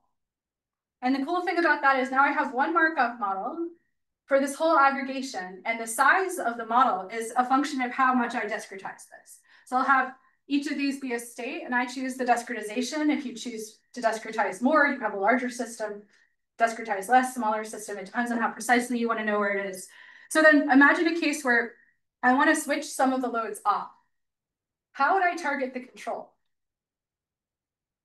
Should I switch them off if they're here? These ones just switched on, right? So maybe I want to like let them cool down a little bit. So maybe I want to switch the ones that are about to switch off first. So maybe I say, okay, for the ones that are in these two buckets, I want you all to switch off. So I can force a switch from this state to this state. So that's a controlled switch. Uncontrolled switches are just at the edges. Controlled switches could happen anywhere in between. So I can target these and say, if you're in this state, switch off. And if I want an even finer control, I could say, maybe I don't want all of these to switch off. I only want like 10% because I just need a small reduction. I'll say switch off with a probability of 10%. And they each draw a random number and decide if they should switch or not. And if I have enough of them, well, I'll get approximately 10%. So that's how this controller works. What do we think? Based on that, you would not need bidirectional communication. You could only like trickle down. Yeah. I send broadcast control out to everyone. I send a vector that basically says if you're, so a vector, so every entry corresponds to a specific state. You decide what state you're in and which probability you should switch at. So it's just one outward. So that's easy, really easy for the privacy part. It's really easy, but what happens when my model's not perfect, goes off the rails, I start to estimate there's 100 here, but there's actually 10, right? So getting some data back from the system is also really good. So maybe you do want some data and it can be a closed loop control if your model starts to deviate from reality. And that's what we looked at. But if you see, you can actually write the system here. So the Markov transition model is A. It's of K because at different temperatures, outdoor temperatures, they move around this space faster or slower, right? When it's really hot, it's harder to cool them down, right? If it's not too hot outside, I can cool them down really quickly, right? So they're gonna move differently around this space, depending on the outdoor temperature, how hot it is that day. So maybe I need a different transition matrix for different outdoor temperatures, right? But what is this model? It's I guess I gave it to you, linear time varying system. Do you suppose like universal thermal medium? Because sometimes like those models like Yeah. So exactly. So when we do the ODE model, the ordinary differential equation model, we basically use an RNC model for each of them. And you can use that to compute an equivalent Markov model, but it's approximate because they don't behave exactly like this. Yes, exactly. So you can start from the physics. Yes. Yes. Yes. Yeah. Yeah, you treat them as equivalent, or maybe you don't treat them as exactly equivalent. Yeah. Yeah. But sometimes it's good to start with the physics-based model and derive this version, and then use data to correct it, and then use feedback control to actually observe all or portions of the system to then correct further. But when you have a system like this, if you okay, for a specific outdoor temperature, I'll say A is not A of K, it's just A. It's a Markov transition matrix and it's fixed. I have a linear time invariant system. And now I have this beautiful system that all of the controls world wants to see. Because if I have an LTI system, I can use any controller from linear theory and apply it. But not just controllers, I can use estimators. So a Kalman filter. So then I don't need to measure the state, meaning how many are in each bin. I can estimate it from data over time. And that is beautiful classical theory. Of course, the model's not perfect, so it's not going to be perfect, but at least gets you part of the way there. So what we did is used a simple predictive control with this model plus a Kalman filter to reduce the communication needs from the TCLs, the ACs back to us. Okay, so there are ways to simplify and focus on scalability, which also in this case should guarantee feasibility because you're staying within this band. And optimality, it depends a little bit on how well your controller plus your model is behaving. But that's kind of where we were headed with this. Not perfect and also developed a long time ago. There's a lot of extensions of this. In particular, we extended it. So this is just for a single zone house. All I'm capturing is the temperature inside the house in one zone. If your house has 2 thermostats in 2 zones, this doesn't work, but we've extended it to include 2 zones and also aggregations with mixes of 1 zone and 2 zone, because in Texas where we were testing, a lot of the homes had an upstairs zone and a downstairs zone in their house, but some just had 1 zone. So now we have extensions of this control that can deal with, you have a group where you have, some percentage are single zone, some are multi-zone and so forth. So you basically can divide up within control into the different groups. So a bunch of papers came out of this later to kind of meet the reality that not every zone is, every home is just a simple single zone. Let me just flip through this. When you do this in practice, there's a lot of, I'm not a hardware person at all. My collaborators at Pecan Street built all of our hardware, which was wonderful. We couldn't talk to the Nest thermostats fast enough. In fact, we couldn't even get the temperature set point off the Nest thermostats because they closed their APIs, their application programming interfaces. And so we couldn't even know what the temperature was supposed to be in the home. So what we did was we basically built our own thermostat and had to build a bunch of accessories to go with it. This is not to say you'd have to do this if you implemented it in practice, because all you would need is to integrate with these standards in certain places or work with the thermostat company to do this. But we had to do all these special things. We had to install our own temperature sensor, our power sensor for the air conditioner. We had to put an override device in the house so the home could override if it wasn't working properly. We put in place a microprocessor. We got information from the thermostat. Most of them had Nest, like I said, that sent information to the microprocessor we built and the control board. And then we would send commands to the air conditioner's compressor directly. So we were like intercepting information from the thermostat because we couldn't talk to it fast enough, or even at all, actually, except through like a web interface, which wasn't going to work for this real-time control. So this is what we built. This is our control board and our gateway into the house that's taking in cables from this thermostat over there. You see the Nest? Can I point? I can point there.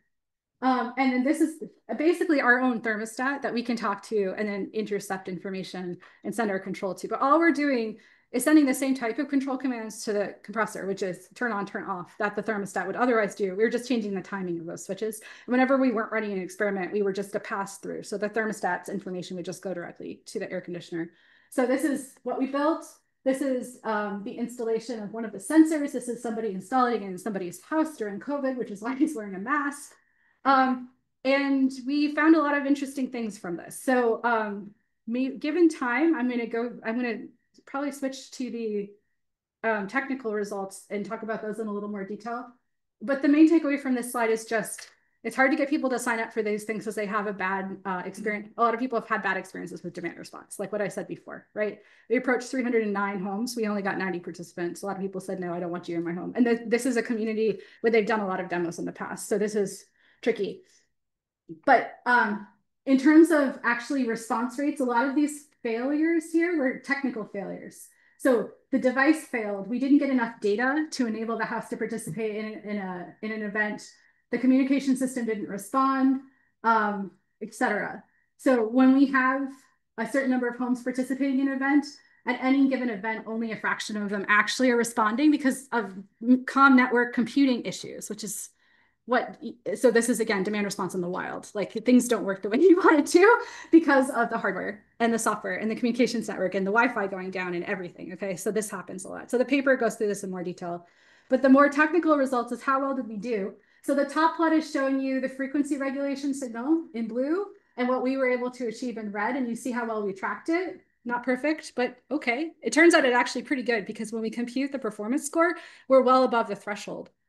The middle plot is what the actual real homes did. And remember, we're combining real homes and simulated homes.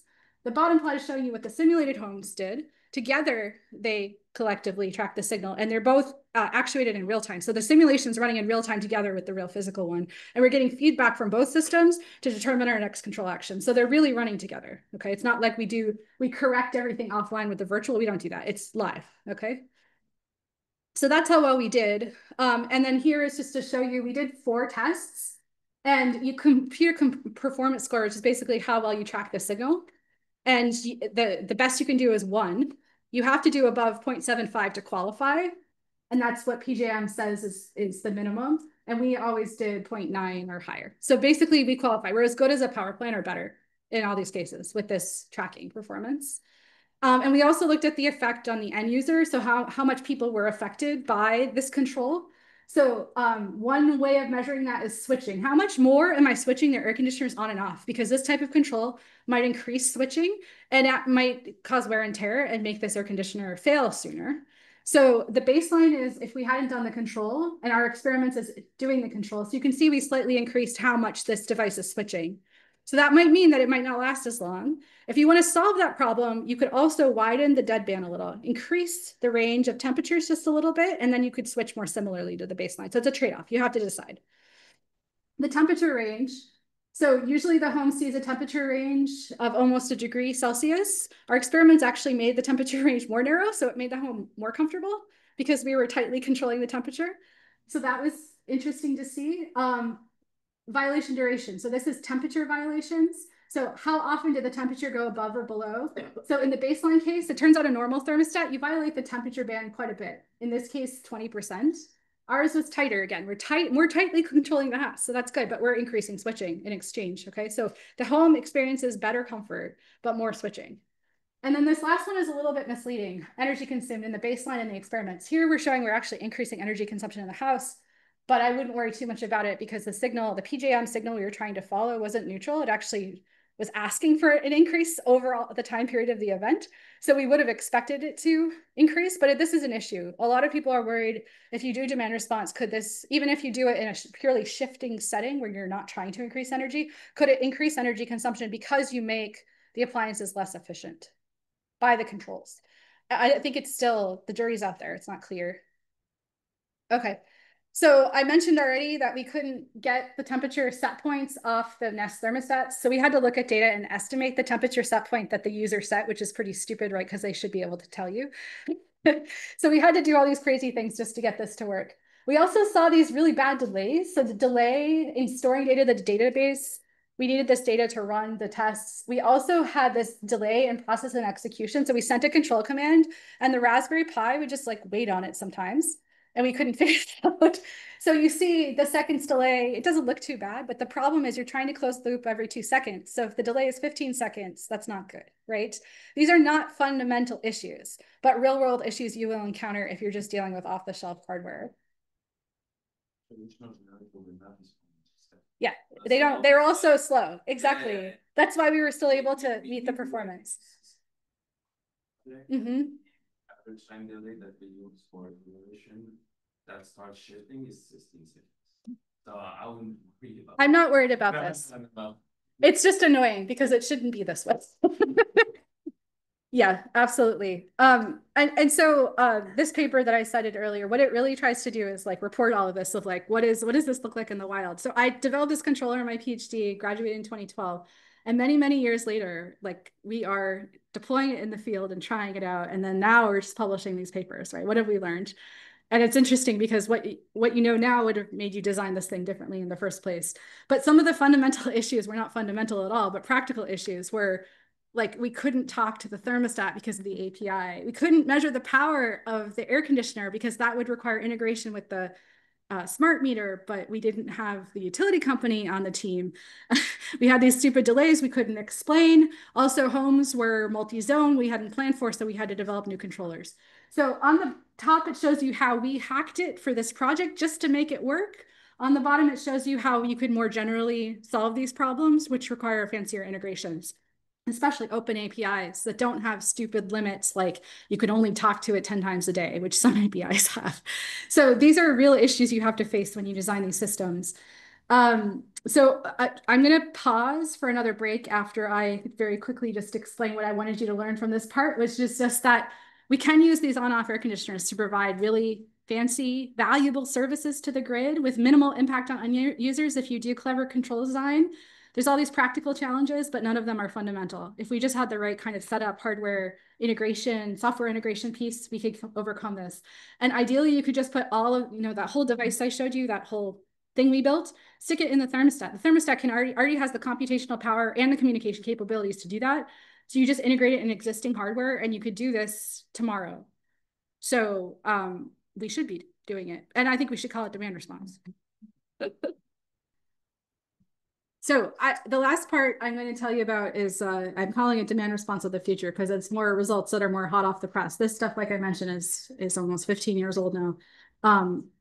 At least the theory is. The theory for this one is new, but we haven't implemented it in practice. But this is what I think about a lot now. The motivation here, some of this we've already discussed, but now I'm going to talk more broadly, not just about demand response, but DER. So you should, when I'm talking about different resources we're actuating now, you should think about thermostatically controlled loads, but also energy storage, electric vehicles, curtailable renewables, any of these types of resources. And I'm going to treat them, they're all different. They have different dynamics, different physics, but I'm going to treat them as resources that we can coordinate together in an aggregation of many different things. It doesn't all have to be air conditioners anymore. My concern when we do this, if we do it at scale, is that if we want to harness all these devices to balance supply and demand as like as demand response or as a virtual power plant, I'll use that word because maybe that's the more, it helps you think about what I'm aiming for here. We have to worry about the impacts on distribution networks. So a lot of these services that I talked about before, we're providing to the system operator. We're selling these services to basically the transmission system. So if you think about more of a market-based approach versus like how it works in Hydro-Quebec, you have the system operator running the whole grid, and they're accepting bids for energy, capacity, ancillary services. And we can sell those services from DERs. In the United States, we now have for 2222, which is an order that specifies that DERs need to be able to participate in these markets. But when we do that, it impacts distribution networks because you're changing the flows, you're changing the voltages, stuff can start causing problems. Imagine I aggregate all the electric vehicles in a neighborhood and the aggregator says, oh, the system operator needs them to all charge at the same time. That's not great, right? For transformers and voltages in the distribution network, if there are enough electric vehicles in that portion of the network. So this is what I'm worried about, this coordination problem with distribution. So what could happen? So here is a plot of, imagine a case where I have a bunch of, in this case, TCLs, air conditioners. If I don't control them, they consume according to this flat line here. If I do have them provide, say, frequency regulation, they go up and down, up and down, up and down. So what does that mean for the voltage, the power through transformers and transformer aging? And I have three cases where I have a small base load, a regular base load, a heavy base load. So it's just telling you the loading of a feeder. So this is looking at the feeder voltage. So here I can see when I go up and down in power, the voltage is also up and down, up and down. And depending on the base load, it changes how high up and down I go. And also, so here the voltage is too high, and here you can see cases where the voltage becomes too low. Here, the power through the transformer is changing because of TCLs going up and down, and that affects the aging of the transformers. So the transformers can age faster too. So we have to worry about these issues, but they've been treated separately because aggregators are now participating in markets, but the aggregator doesn't have visibility into the distribution network unless the aggregator is the distribution network operator. And even then, in a competitive market environment, the aggregator, the distribution company participating in the markets is often a different sub-entity within the company versus the one that actually operates the distribution grid. So utilities in the US can be generation companies and distribution operators, but those two sides aren't actually allowed to interact for market competitiveness reasons. So you have the bidders not aware of what's happening in the network, and the network folks not sure what the bidders are doing. So even if it's within one company, it doesn't fully solve this problem. So you need some way for them to make sure that the market actions are not causing problems in distribution. So that's what I'll talk about in this third part of this lecture. So how can we avoid these issues? So my contention is that countries are having totally parallel conversations about this and proposing different terminology, different market rules, and they have different immediate technical challenges. So I've given a version of this talk in Europe, and the way they talk about this issue is TSO-DSO coordination. The transmission system operator and the distribution operator should be talking more to make sure they coordinate flows. We don't use this terminology in the US. Do you in Canada use this? TSO-DSO coordination, is this like a common? Not in Quebec, yes, because you are coordinated. You're so coordinated. Okay, so in Australia, everyone's talking about operating envelopes. How many people have heard about operating envelopes? Okay, cool. I'm going to talk a lot about them today. They're pretty neat. It's an optimization framework to determine how much you can change the power injections at different nodes in the network and still be safe, meaning voltages are all within their limits and currents are all safe. So operating envelopes is a neat concept. We don't use that term in the US so much. We talk about dynamic hosting capacity, meaning how much, can I put DERs in the network, and then how many DERs can I add is hosting capacity, and dynamic hosting capacity is how do I have to make sure or constrain their injections or consumption from the DERs to make sure I still remain safe. Again, safe means in this talk, voltages are okay, currents are okay. But they're very similar concepts, dynamic hosting capacity and operating envelopes. And we also talk a lot about aggregators in this FERC order 2222, which again, this FERC order is saying now that all DERs have to have access to the markets and all the market operators have to implement this, and they're all figuring out how to do it, and they're all doing it in different ways. So it's not really consistent because we have a bunch of different markets in the US. So I think it's important to understand these different approaches and where we're all headed with it. Okay. So let's talk about how you could control DERs, coordinate them to provide market services in a way that is safe for the distribution network. So this is in the US context, or maybe it's also in the Ontario context, because I think it works very similar. So here we have the independent system operator. We have generators. They submit bids for energy and ancillary services and maybe capacity. If there's a capacity market, they're dispatched. This part's easy. This is like markets 101, right?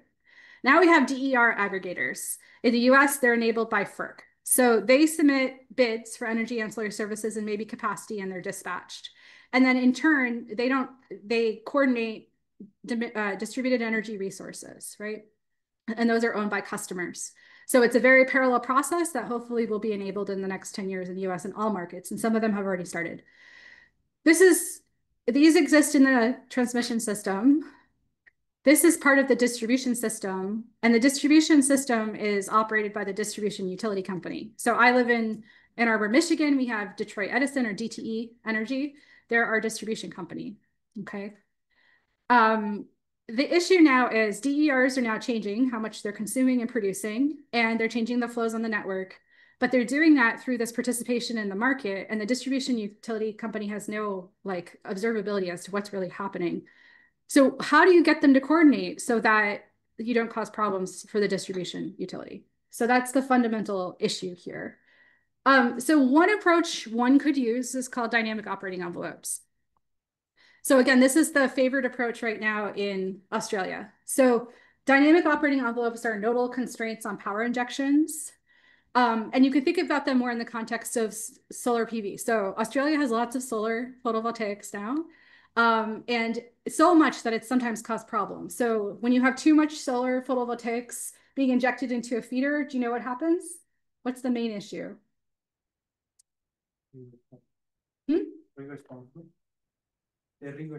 Reverse power flow. That's one major issue. It affects protection, right? Because protection wants to see the power flowing to the loads, and now it goes back. That's one thing. And what's another issue? negative sequence current and voltages get too high, right? Over voltage. So you have too much power being supplied to the network, so the voltages go up. Traditionally, we are always dealing with voltage being too low in distribution, but now we're having issues where it's too high. So in Australia, they've been using dynamic operating envelopes to basically say, for every node in the network, so here's a network. We have a feeder, so this is a distribution network. At every node, I'm going to place a limit on how much solar PV can inject.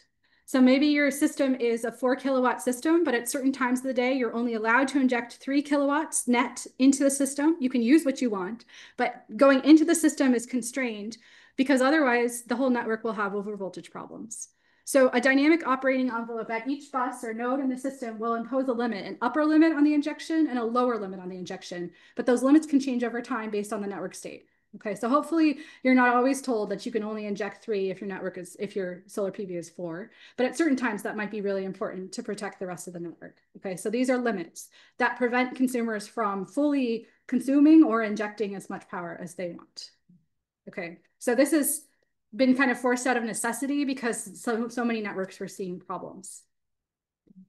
Okay, so now let's think about how to use this in the context of DER aggregation. So how can an aggregator use these for coordination?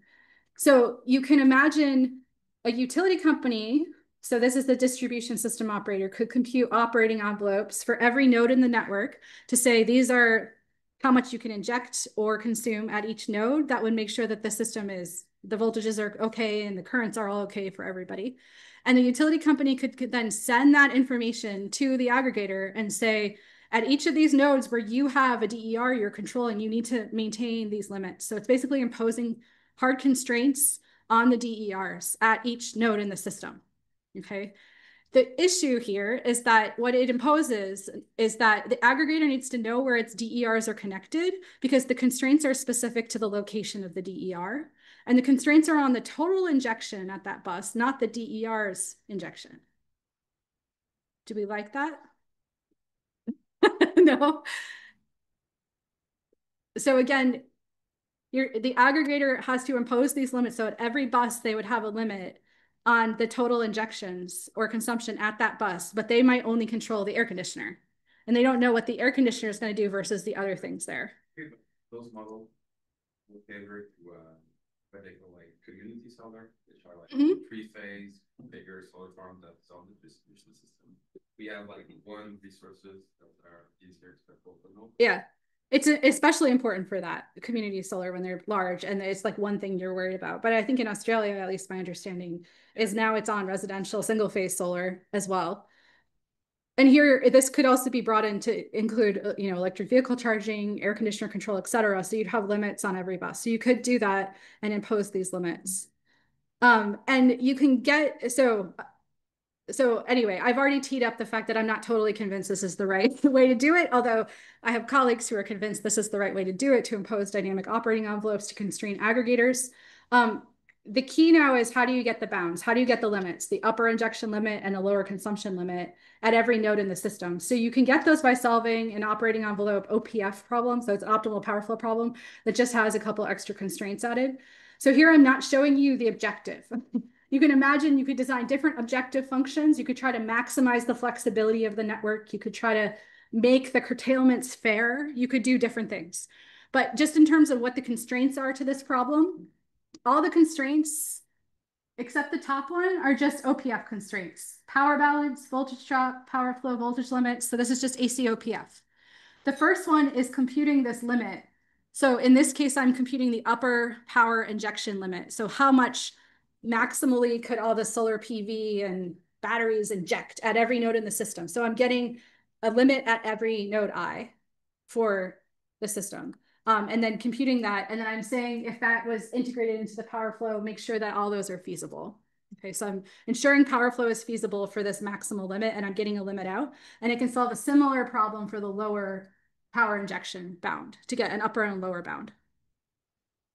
There's a lot of weirdness here that I'll go into at the end if there's time, but this uses the non-convex disk flow equations, which require some assumptions about monotonicity, or this doesn't work because you can find a limit and then the injections are feasible for that if the injections are equal to the limit, But if they're less than that limit and the problem is non-convex, you don't have guarantees that something less than that injection. Like if I say at this bus, you can only inject 4. If you inject 3, it's not necessarily feasible, even though I've reduced it because, again, AC power flow is messy and it's non-convex.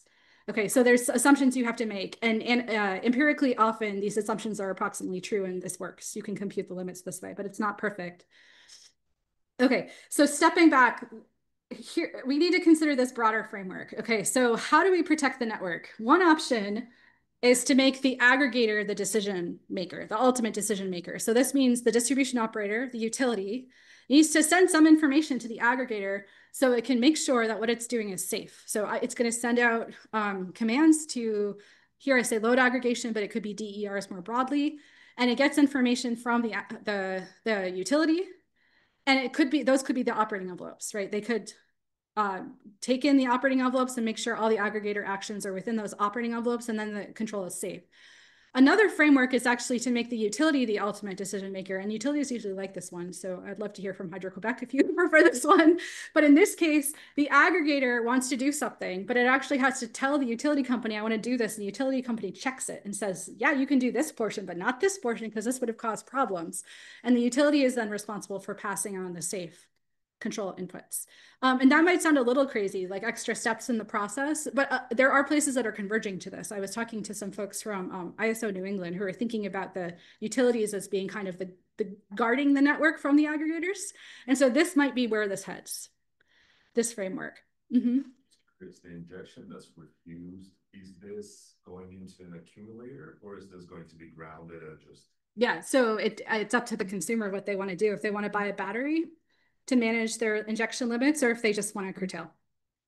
Yeah. It's a lot. I mean, that's why it's very contentious right now, right? People are buying these new systems and then they can't use them to their full capacity, but hopefully you're designing the injections limit so it's only there to protect the system when it needs it and not all the time. Hopefully not all the time it needs it is, I guess what I'm trying to say. So we've looked at this framework where we have this paper where we said, okay, here's the desired control input designed by the aggregator, and the utility will block a portion of that input, the parts that would cause problems, and then would just send the rest. And then through a feedback loop, we can kind of see what's being blocked and adjust our input as an aggregator. So there is a framework for thinking about this problem. But if we just go back to the aggregator-centric one, which is what I'm going to talk about now, where ultimately it's the utility's responsibility to tell the aggregator enough information so the aggregator can make this safe. There's different information that the aggregator could send. They don't have to use operating envelopes. And we've already talked about maybe why they're not that compelling. Instead, what they could do is provide a constraint on the aggregate power production or consumption of all the DERs coordinated by the aggregator. So the aggregator only knows what it's coordinating.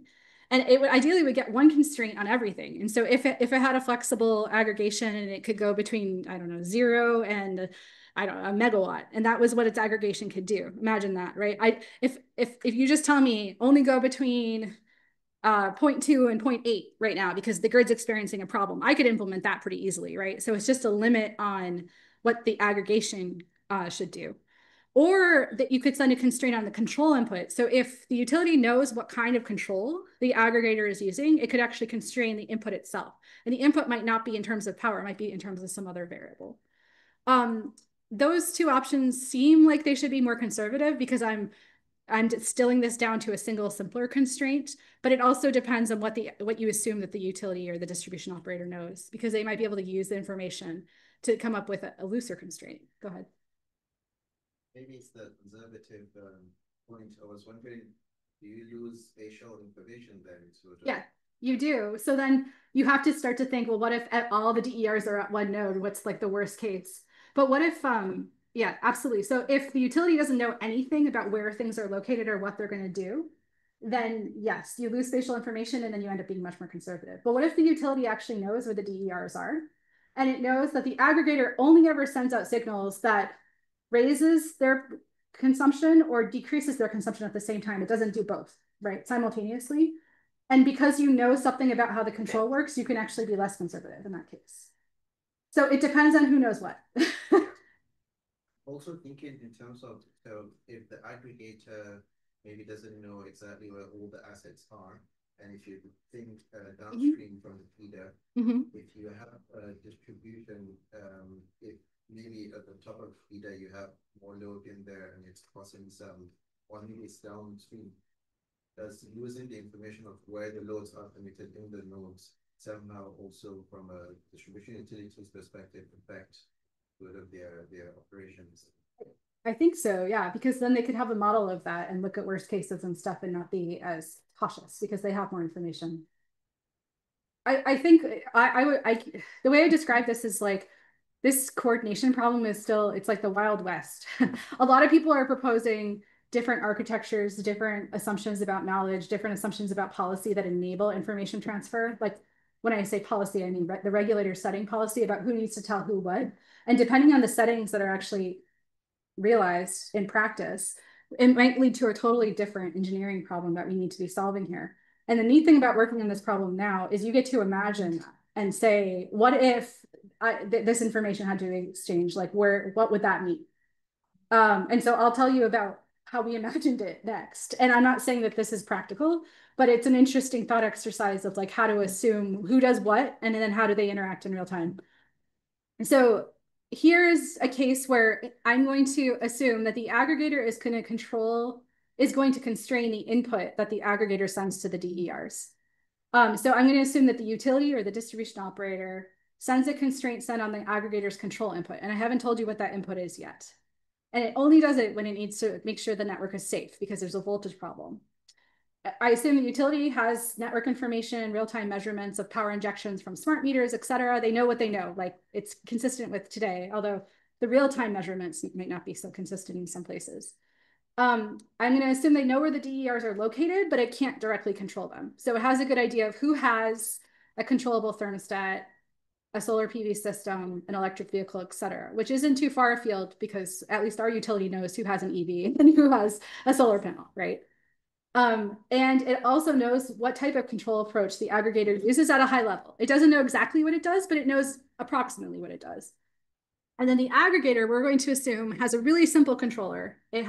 All it can do is broadcast a one-dimensional control command to all the DERs across a portion of the distribution network. So you can imagine this as like switch off at a probability of 2 if it's a TCL. Or 0.2, sorry. Or if it's a battery, go to a 60% state of charge. That's all it can do, okay? It's just really, really simple. At each time step, it's sending something very simple. And it can't target its control to particular nodes or buses. It just is going to broadcast something out, and then everyone's going to react to the signal in their own way, okay? It can't target it. So it doesn't know where things are. So in this case, an aggregator can't do anything with operating envelopes because it doesn't know where its assets are connected in the grid. And it also, the aggregator does not have network information, okay? It can't model the network, it can't solve power flow, which is pretty realistic because utilities don't want to share this information with third-party aggregators. And in some cases they can't, it's prevented by regulation, okay? So this is what we assume, which is approximately reasonable, okay? And then we assume that there's this coordination process that happens. So in advance, the aggregator commits a certain amount of capacity for grid services. So it's going to provide frequency regulation. It says I can do a megawatt of that. It bases its estimate of how much it can do on the capabilities of the DERs and the expected capacity of the network. But then in real time, the network capacity might be less than expected, meaning there's way more solar PV injecting in this network and the aggregator's not controlling it. Voltages are going crazy. I need to back off on how much I'm providing to the system operator.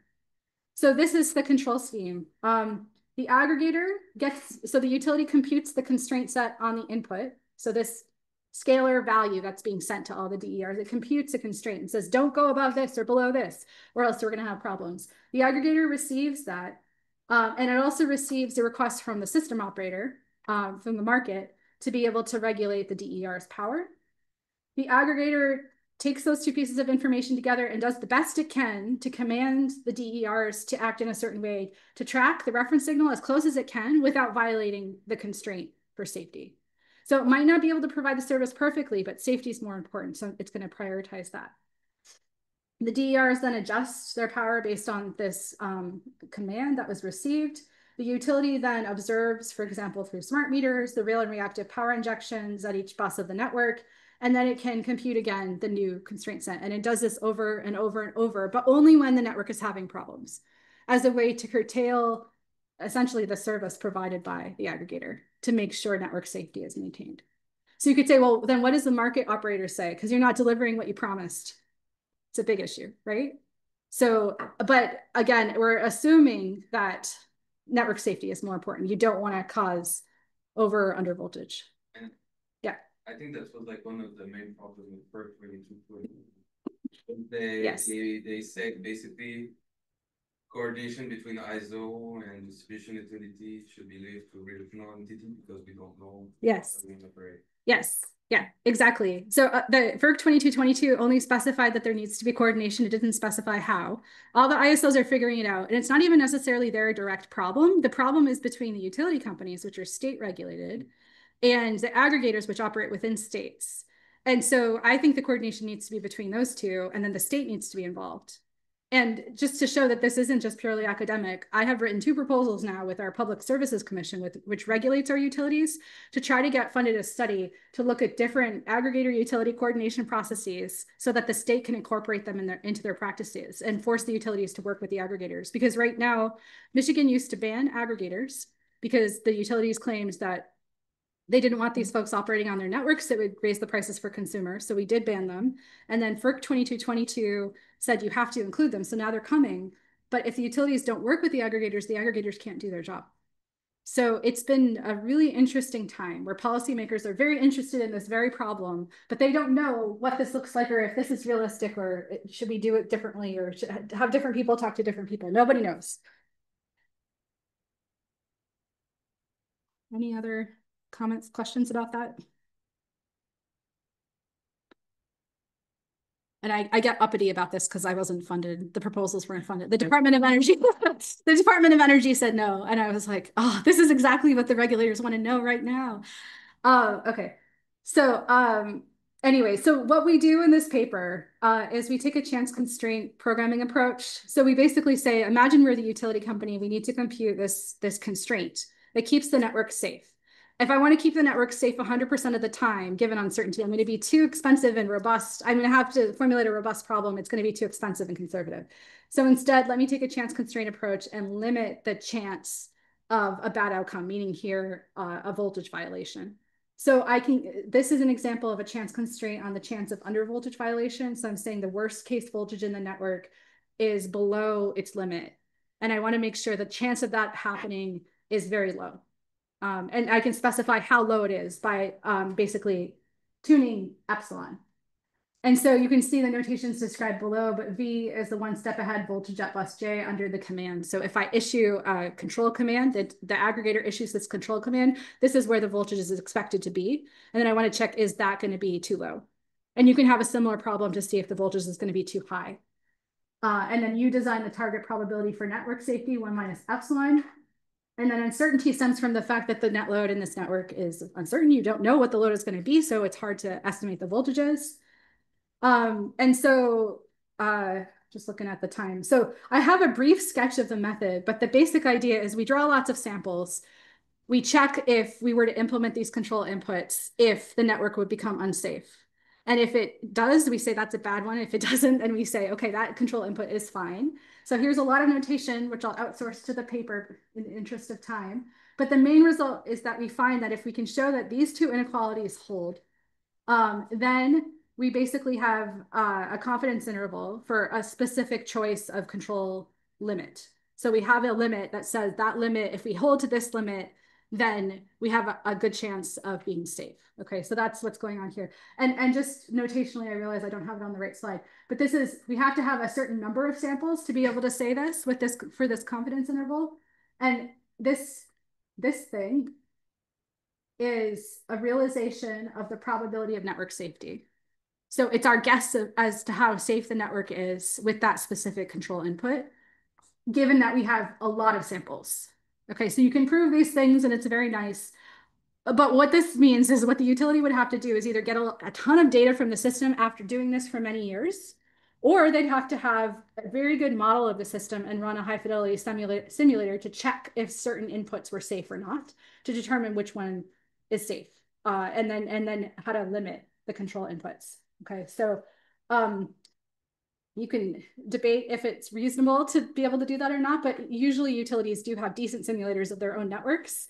When we were talking about digital twins earlier, you could do this with a digital twin, but you would need some way to assess, is this control input safe or not? And we have some guarantees, but in an idealized setting, that it should be safe if you have enough samples. And so that allows you to then compute this upper bound, which you then use, and you send this upper bound to the aggregator. And so what we did in this specific paper here was we wanted to control this approach, which we'll call the input constraint approach, where I'm constraining the input, to an operating envelope approach, which is the one coming from Australia, where there's a lot of people who are convinced that is the way. I gave an earlier talk just on the input constraint approach, and I got attacked saying, oh, but we know how to do this with operating envelopes. And I'm like, but do you? And then they said, why don't you compare? And I was like, okay, I'm going to do it. So this is the comparison paper that shows pros and cons of both approaches. So first, just a qualitative comparison. I think fundamentally these are different problems, using dynamic operating envelopes versus using input constraints, as I just described to you, because they're different architectures. People know different things. Entities, stakeholders here know different things. In particular, if you look at the yellow one, in operating envelopes, the utility does not know how the control input affects DER power consumption. It doesn't know what's going to happen. It's just going to send these limits to say, like, if in the worst case world, if you do whatever you're going to do, these limits will protect you. So it doesn't have that information about what the aggregator is actually intending to do, which maybe is realistic. But the input constraint approach does know that, but then it exploits that to be much less conservative. So in the operating envelope approach, the aggregator has to know which DERs correspond to which buses and constraints, and it has to actuate DERs according to where they're located. And then the input constraint approach doesn't need to know that at all. So you can say which one's more realistic. I mean, you can debate. I would say in the US, input constraints is the way we're headed, not operating envelopes, because aggregators don't know network information. They don't know where things are. They just have a bunch of thermostats and they see them in the computer and they have no idea physically where they're located, you know. And then before I show you the comparative results, I just very briefly need to talk about how we actually compute the operating envelopes. I showed you the constraints. They're just OPF constraints. They're very standard. But what you try to optimize over affects the result. So you can imagine my limit at bus 10 is affected by the limit I choose at bus 2. Right? They're all coupled because of the AC power flow equations, or the DC power flow if you choose to use that, but in distribution, I wouldn't recommend it. So they're all connected.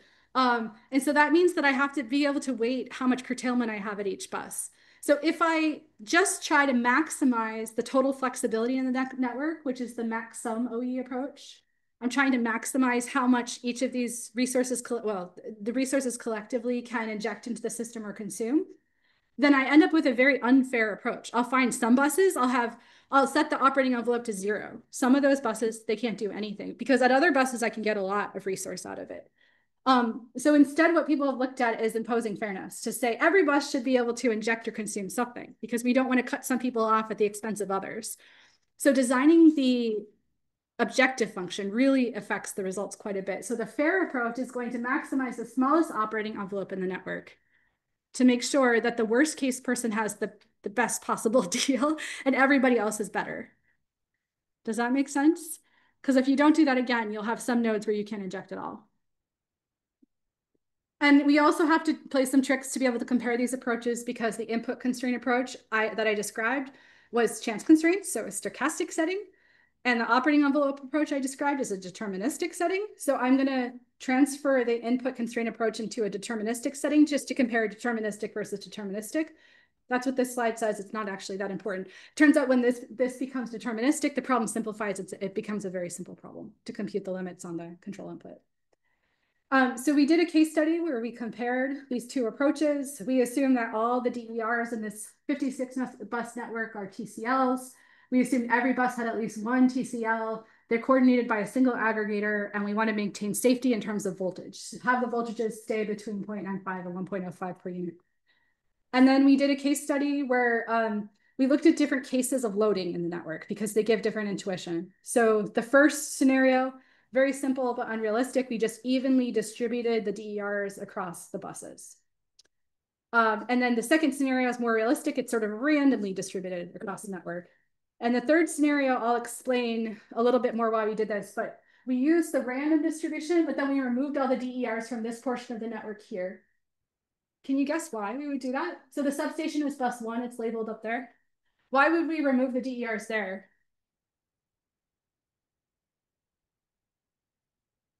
Yeah. At the end of the line, you can be more susceptible to voltages. Yeah, the DERs at the end of the network are always the ones that are going to be the most constrained and have the most problem, right? Because that the end of the network is where you're just trying to get just in the voltage limits at the lower voltage limits, right? And so they're the most problematic ones. So it turns out when we remove them, we see some very interesting results. But in reality, consumers can install them anywhere that they're connected to, right? So they don't have control over that. Okay, so for the first scenario, we have an even distribution. What these plots here are showing you is for each node in the network, 56 nodes, what is the bound that we're computing on the control input? So the bound, actually, sorry, it's not the control input bound, it's the power bound. So it's saying at that node, how much power can I inject? I can't go above that amount of power. And you can see here, these two are the fair OE approach, the fair operating envelope approach, and the input constraint approach. And they actually achieve exactly the same results, which is interesting.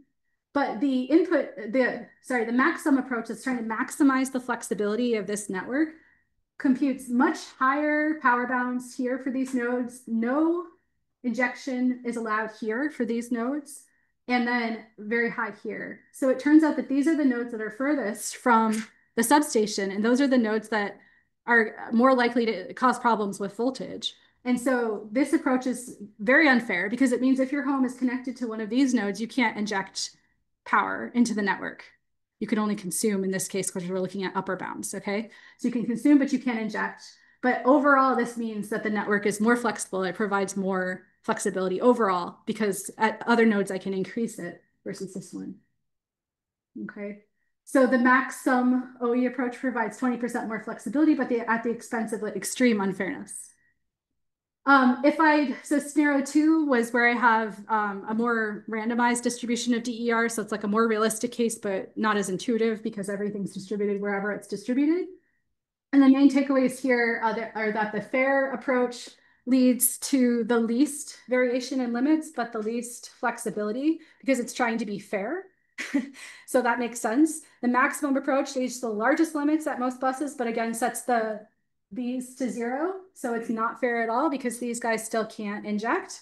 And the input constraint approach is somewhere in between. So it's kind of achieving a compromise between flexibility and fairness. It's more inherently fair because all of the resources are getting a control input from the aggregator. They're receiving the same one. And so it's almost like they're all being actuated about the same each time. And that enables more fairness across. I know we're almost out of time, but I'm almost out of slides. So I think that's good. And then this is showing you for that same case, how much flexibility we get from each approach. So the maximum one obviously gets the most because that's what it optimizes over. The input constraint approach is in between, and then the fair approach gets the least because it's the fairest. And again, it's just showing you that for different network loading levels, you can see this case where this input constraint approach is achieving a nice balance between fairness and flexibility. And then if I remove all of those DERs from the problem nodes that are the furthest away, you can see actually this case where the maximum and the input constraint approach start to approach each other. They're almost the same. So if I get rid of all the problems, of course, you can't tell consumers to just like, they put solar PV on the roof, now you have to get rid of it because you're making my life hard, right? You can't do that. But if you were able to do that, you could see that these achieve almost the same value. So it's really those nodes at the end of the feeder that are driving these types of results, okay? So what we found is maybe it's the case that this input constraint approach is a good compromise, but I'll also emphasize it's a completely different architecture. So it depends on what you assume you know and set up between this interaction between the aggregator and the utility. Okay, so as expected, there's these two approaches to operating envelopes and you're trading off flexibility versus fairness. The input constraint approach is somewhere in between. But like I mentioned, the input constraint approach it's just different because we assume we know different things. And so it might be more attractive to aggregators because their constraint is so much simpler. The control is simple, their constraint is simple, they can have a very scalable problem, but it might be more annoying to the utilities because then the utilities have to generate this constraint limit, which at least in our case requires them to run the simulator under different stochastic like draws of these random variables. But in any case, in the operating envelope approach, they have to run a model to compute the operating envelopes. So they have to know their network and run a model in either case. So there's no way to get around that if you want a good estimate of limits. One last tangent on computing operating envelopes. There's a lot of work on this now. So if you look at papers, there's so many papers trying to figure out how to compute these efficiently and how to design the objective function properly. So people have looked at initially linearizations using power flow linearizations. So not DC power flow, but more like the LIN-disk flow type formulations to calculate the operating envelopes versus using the full AC power flow. Because again, if you use the full AC power flow, you might find a limit where the problem is feasible at the limit, but not lower than the limit because of issues like this hole. So for instance, if I know I'm feasible here, but then I want to move below, I might end up in a hole or I might move that way, right? So you're not guaranteed in this space unless it's convex. And other people have said, well, why don't we use relaxations? Because for a long time, everyone was really excited about relaxations of the optimal power flow problem and finding that for certain types of relaxations under certain settings that you could get exactness at the solution. So basically you could find that a convex relaxation would give you the solution to the optimal power flow. Why are relaxations a bad idea?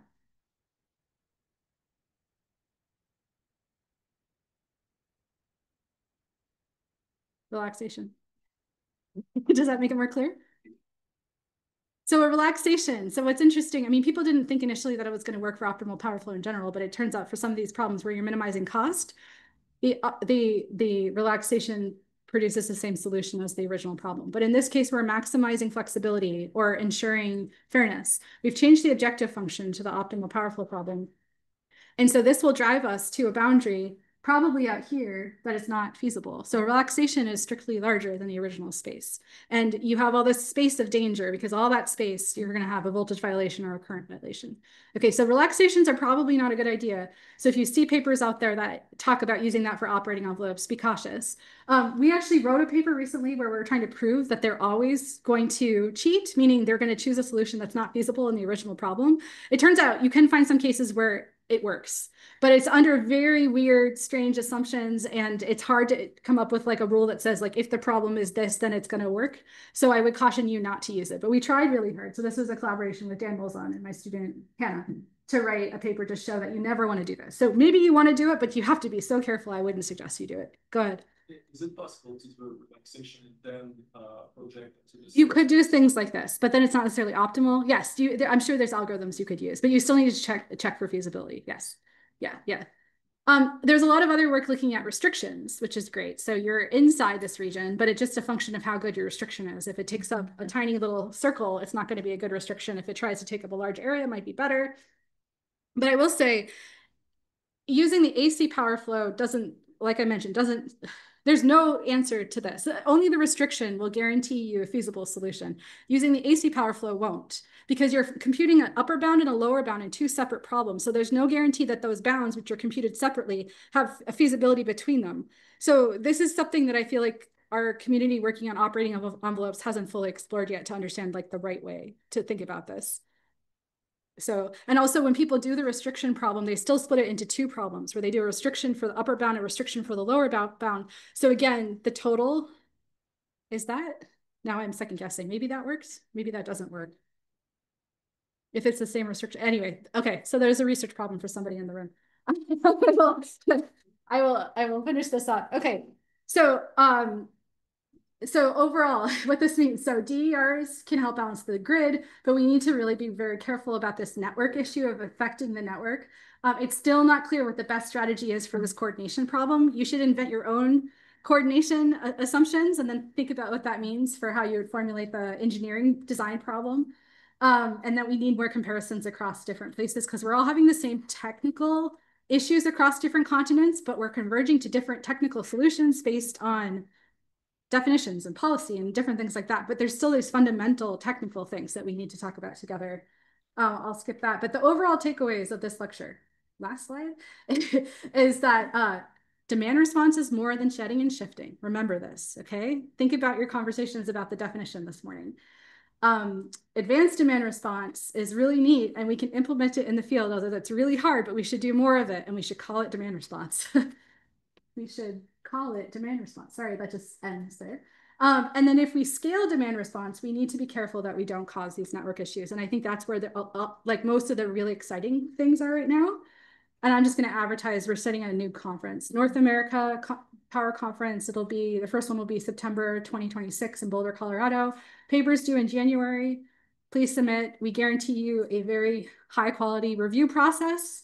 Double blind. We're going to be publishing the reviews of the accepted papers. It's going to be really fun. I'll stop there.